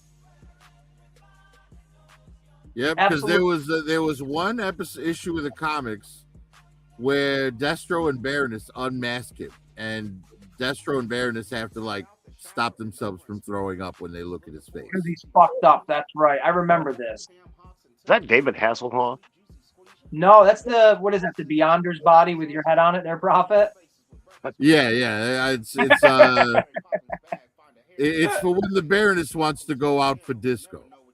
Hey, I took my thumb and covered up the messed up part, and I was like, that looks like David Hasselhoff. Oh, you mean on the Snake Eyes figure? Yeah. Yeah, maybe a little bit. That's awesome. But yeah, this is here, I can show another picture real quick. Now, what did you use for that face? Like, did you fuck that up yourself, or was that a head you found? No, I ordered this head on eBay. Oh, from the guy who does 3D printed heads. No shit, that looks immaculate. Yeah, it came to me grayscale and I painted it. So yeah, that's the you got the tones really good. Side view for the scarring there. Yeah, I created for him and incidentally for Deadpool as well. I remember the Deadpool one. I created my own wash. It's like a wash. You know what a wash is for painting and stuff. Yeah. So I call it scar wash because it's like scar tissue on white skin basically as a wash. Like it's like pink and like, you know, a little bit of brown, but I used it on Deadpool as well. Just that muscly kind of color almost. Right. So it's on Snake Eyes like eye damage and it's on Deadpool's entire head. Right, but, you could totally use that tone if you did if you did your own Freddy Krueger figure. You could totally use that as right. It'll work for a burn victim or any type of scarring. Like if you wanted to like have a bareback character show that he'd been whipped in the past or whatever, you could use it to make scars on that. Like, yes, absolutely. Now, just kind of speaking of like the Marvel Legends here, is anybody interested in the new X-Men Legends, I guess that's what it's called, for the Onslaught? We're not really. I've seen it. There are 3 of them on one peg, and that fucking package is like 4 inches thick. He is a big toy inside of a package like that. Big toy. Yeah, if I collected comic book figures, I'd be all over it, but I only do the movie figures. Oh, he's huge. I genuinely just kind of want to get him just for the sake of like he's just a menacing looking beast. But pretty cool He looking. is a big beefy boy for sure. Yeah. And then I just saw the Marvel Legends Venom that comes with that shark, Jeff the Shark. That Venom is huge too. Holy shit, he's a monster. Yeah, and incidentally, that Jeff the Shark in the comic is basically Deadpool's dog. Yeah, I had to do a Google search because I'm like, who the fuck is this Jeff the Shark? Like, I've never even heard of this character. And that's basically what it said was the pet. And I was like, man, like, they're really, I don't want to say forcing this shark character, but they're really, like, promoting it as this new mascot, like, pretty heavily. Well, and it's not the first time they've made that shark because they made a figure a few years back of Deadpool's wife. She's like this demon, and she came with a little like version of Jeff the Shark. It's like static. It's not like posable. Well, they've got a Jeff the Shark Blockies toy now, where you fucking build a little bastard. Yeah, so, and that is the Jeff the Shark that I'll buy. I won't buy the one in the 2-pack. I'll buy the one that's the Blockies. If I was to have one of those, because for one, I've got, for me, my definitive Venom, I have the Gamerverse 2-pack Venom that came with that Captain America last year or this past year. That's my Venom. That's the only Venom I need. So I'm not spending fucking $80 on a 2-pack to get a Venom that I've already basically got just to say I got this fucking shark. I'll buy the Blockies one or whatever if I ever see it. Right. Sure. To answer your question, Curtis asks Prophet, what is the name of the band that sang I Touch Myself? 1988 or 89 band was from Australia, I believe. They were the Divinyls. Mm-hmm. Divinyls. Yep. Sea Dog. Hey, Kaz, that's got to be going to you, right? That $2. Oh, there you go. Moto Viper's talking about whenever they bring the Brood. Maybe that'll lead in with the Gambit. Start getting more Gambit in our X-Men. See, dog, appreciate you, bro. My bad. I'm running around. You know, I got something to do in the business here. There we go. Ace says you're streaming on his channel. He wants $1.25. Yes, sir. Yes, sir. Well, it ain't really but $1.25 after YouTube takes their 30%. Well, if what that. the fuck? Yeah. This communist goddamn. Yeah, for the people. Oh my God. $2 is $1.40. I think. Speaking of for the people, we have been running this show for almost 4 hours, gentlemen. So, for the people, we will come to an end here in the next couple of minutes because Kaz's stream is going to start. It can give us a couple of minutes to prepare and get a snack or whatever we got to do before we jump over there and harass him. But, gentlemen, wait a minute. Hold on there, Prophet. Let me get in position here. Maybe I can. How do I want to do this? Oh, wrong arm. Everybody looking. There we go, guys. Look at my little baby legs. There you go. Please look at my baby legs. So, but before we go, gentlemen, I want to say thank you to all three of you. I was going to say all four of you, like I'm fucking being thanked. Whoa, Erector. Joe. No, this is a GoBot. Its name is Crane Brain. No, it's Erector because that's an erection. And I did not. Well, Crane Brain, if you think about it, hanging brain is slang for like brain, baby. For, Joe, yeah. this guy right here. I'm gonna look for him for you for a toy. This is who I'm gonna try to find for you. Is this guy right here? But that's just what I've been missing. Before we separate here, gentlemen, I ask you all if you would like to join me in a cheers. There we go. I'm actually ready to go on that. Let's do it.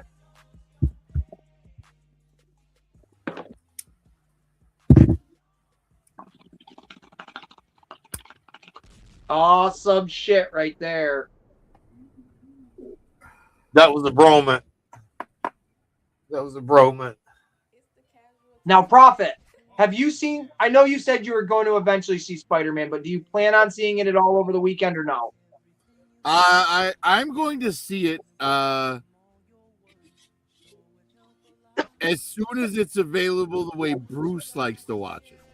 FlixMomo.tv, it already is. It was 2 days before it came out. All right, hey, I only ask because let me put it this way: if it's available tonight, I'm watching it tonight. It was available Wednesday.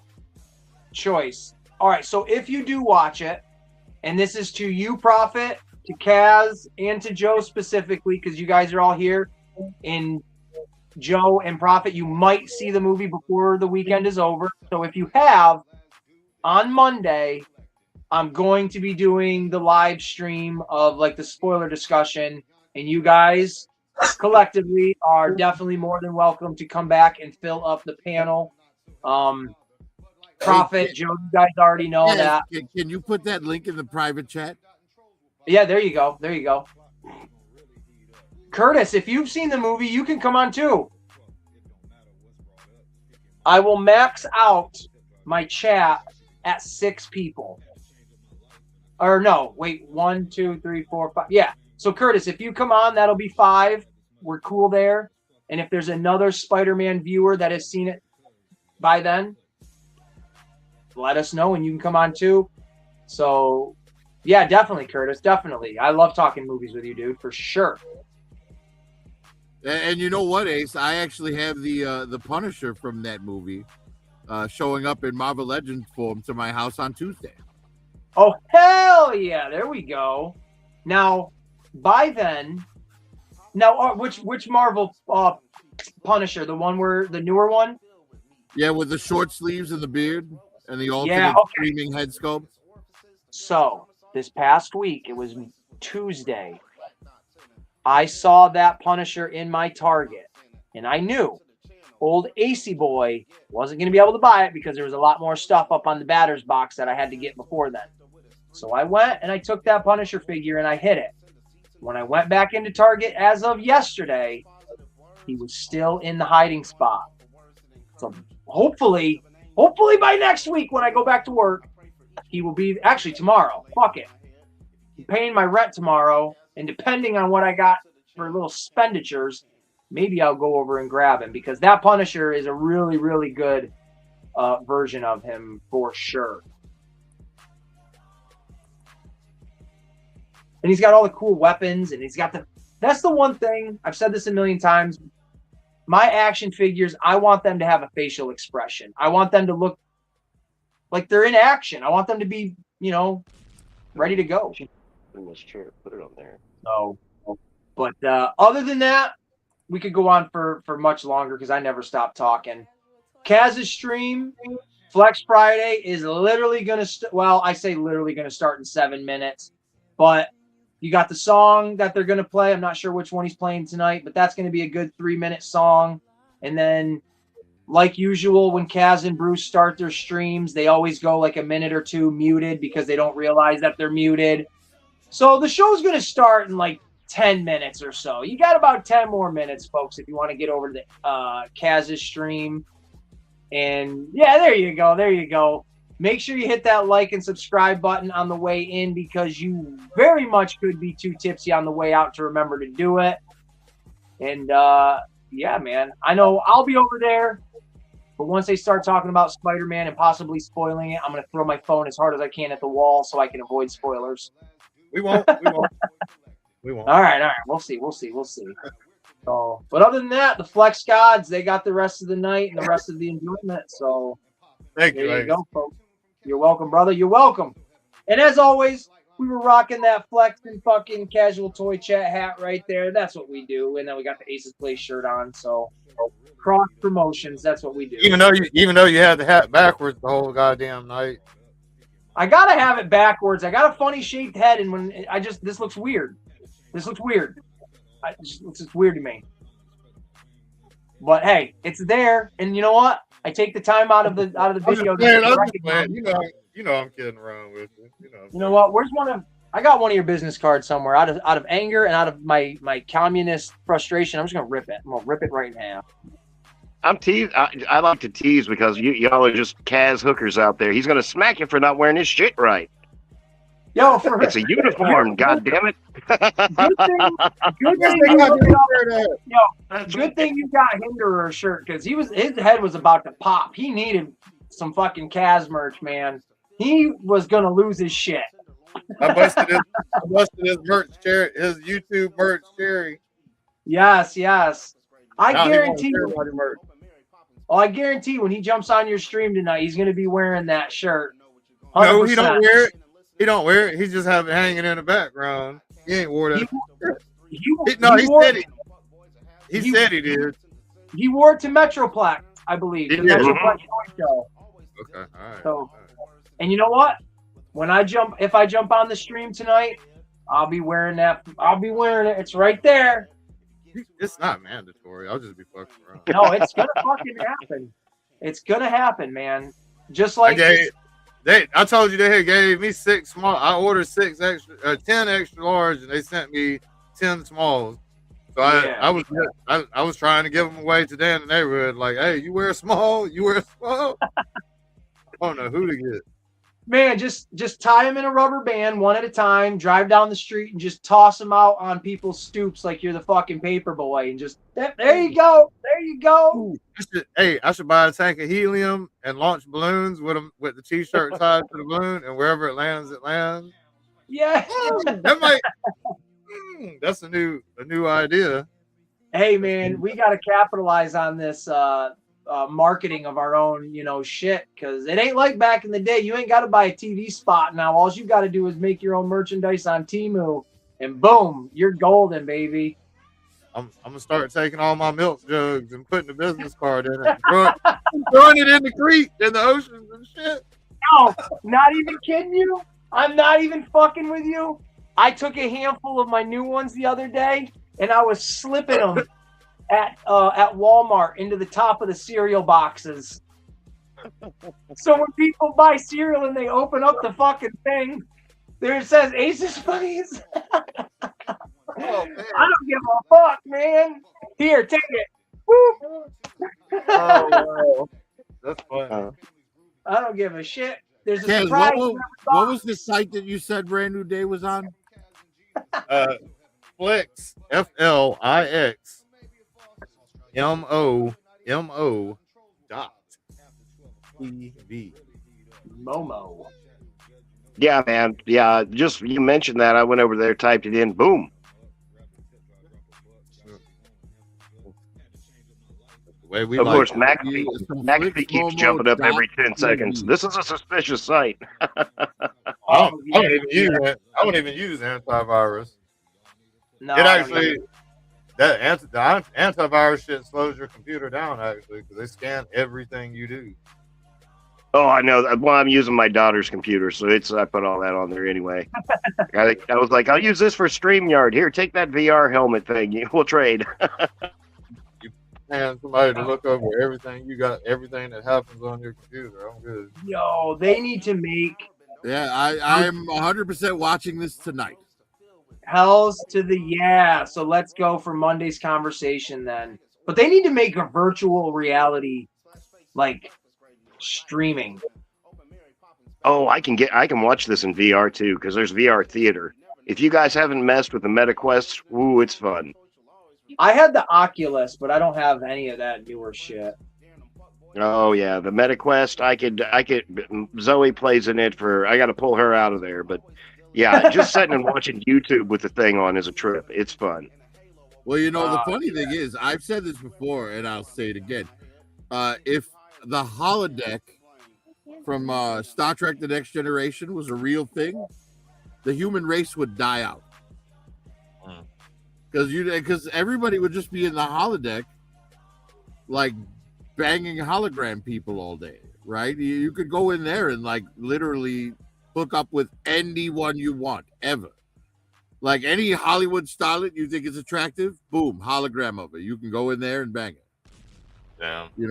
And for women, they're like they could all be, having sex with Brad Pitt or whatever. Why are they going to choose like the neighbor? You know what I mean? They can go, hook up with, Johnny Depp or something. Hey, and not just Johnny Depp, but Johnny Depp in his prime. Captain Jack Sparrow. Kaz is leaving. Good night, Now John. leaving. I've got you, Kaz. I've got you. All right, good night, John. We're all set. Whenever the boys are ready to bounce, you guys are good.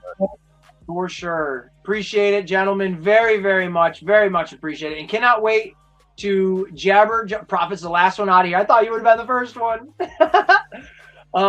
Can't wait to jabberjaw with these fine folks on Monday where these sons of bitches, they're all going to see Spider-Man before me. And I already bought my tickets in advance. What the hell kind of world have we come to?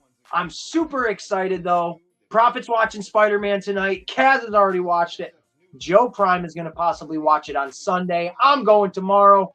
You freaks and geeks are going to join us on Monday at 3 p.m. for Ace's brand new show, the Smokin' Aces Show, where we are going to talk about one topic, handful of guests, and it's going to be your pleasure, and I can't wait to do that. Sunday, SummerSlam. I thought that's what I just saw you say there, Curtis. Curtis is going to pop in on Monday as well. Very much looking forward to that. Kaz's stream just popped up right now. The Casual Toy Collectors Flex. Ooh, shit, doggy. Look at that. Ooh, yeah. Wait a minute. Was there some more on this side? Ooh, put them away. You're going to get in trouble for showing off guns. Your pew-pews. Get over to the Casual Toy Collectors channel right now. That's all you got left going on for your Friday night. And then this Sunday, get over to Joe Prime's channel, Joe Prime 1986, for the Joe Prime pickups, 8 p.m. Central Standard Time. You don't want to miss it because I'll be there. He might be there. He pops in and out of his own streams from time to time. The guy is crazy. Absolutely crazy. But folks, I want to thank the Prophet Director for always popping in here. He's always a consistent fella, and I love that about him. Then we've got the Casual Toy Collector. He jumped in here. And, of course, Joe Prime 1986. SummerSlam review. Are you doing that, Curtis?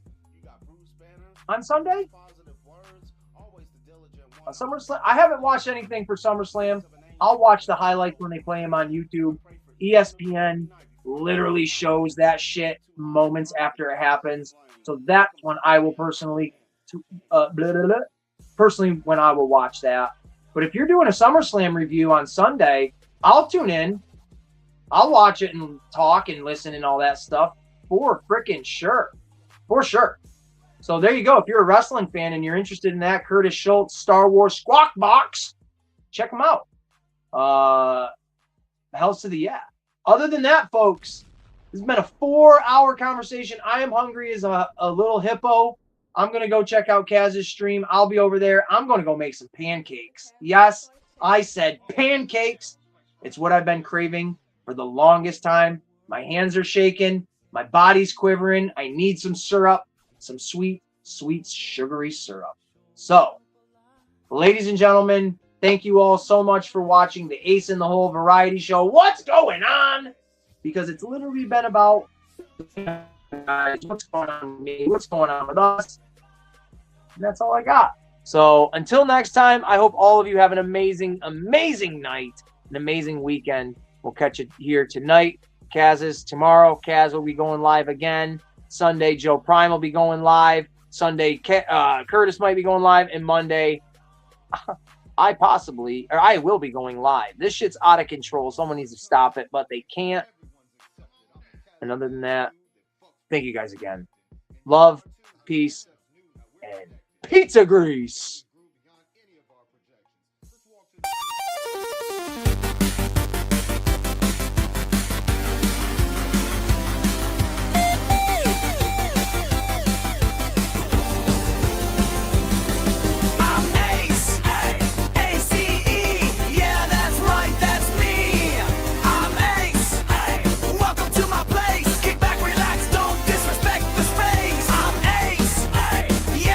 Toys for the ladies and the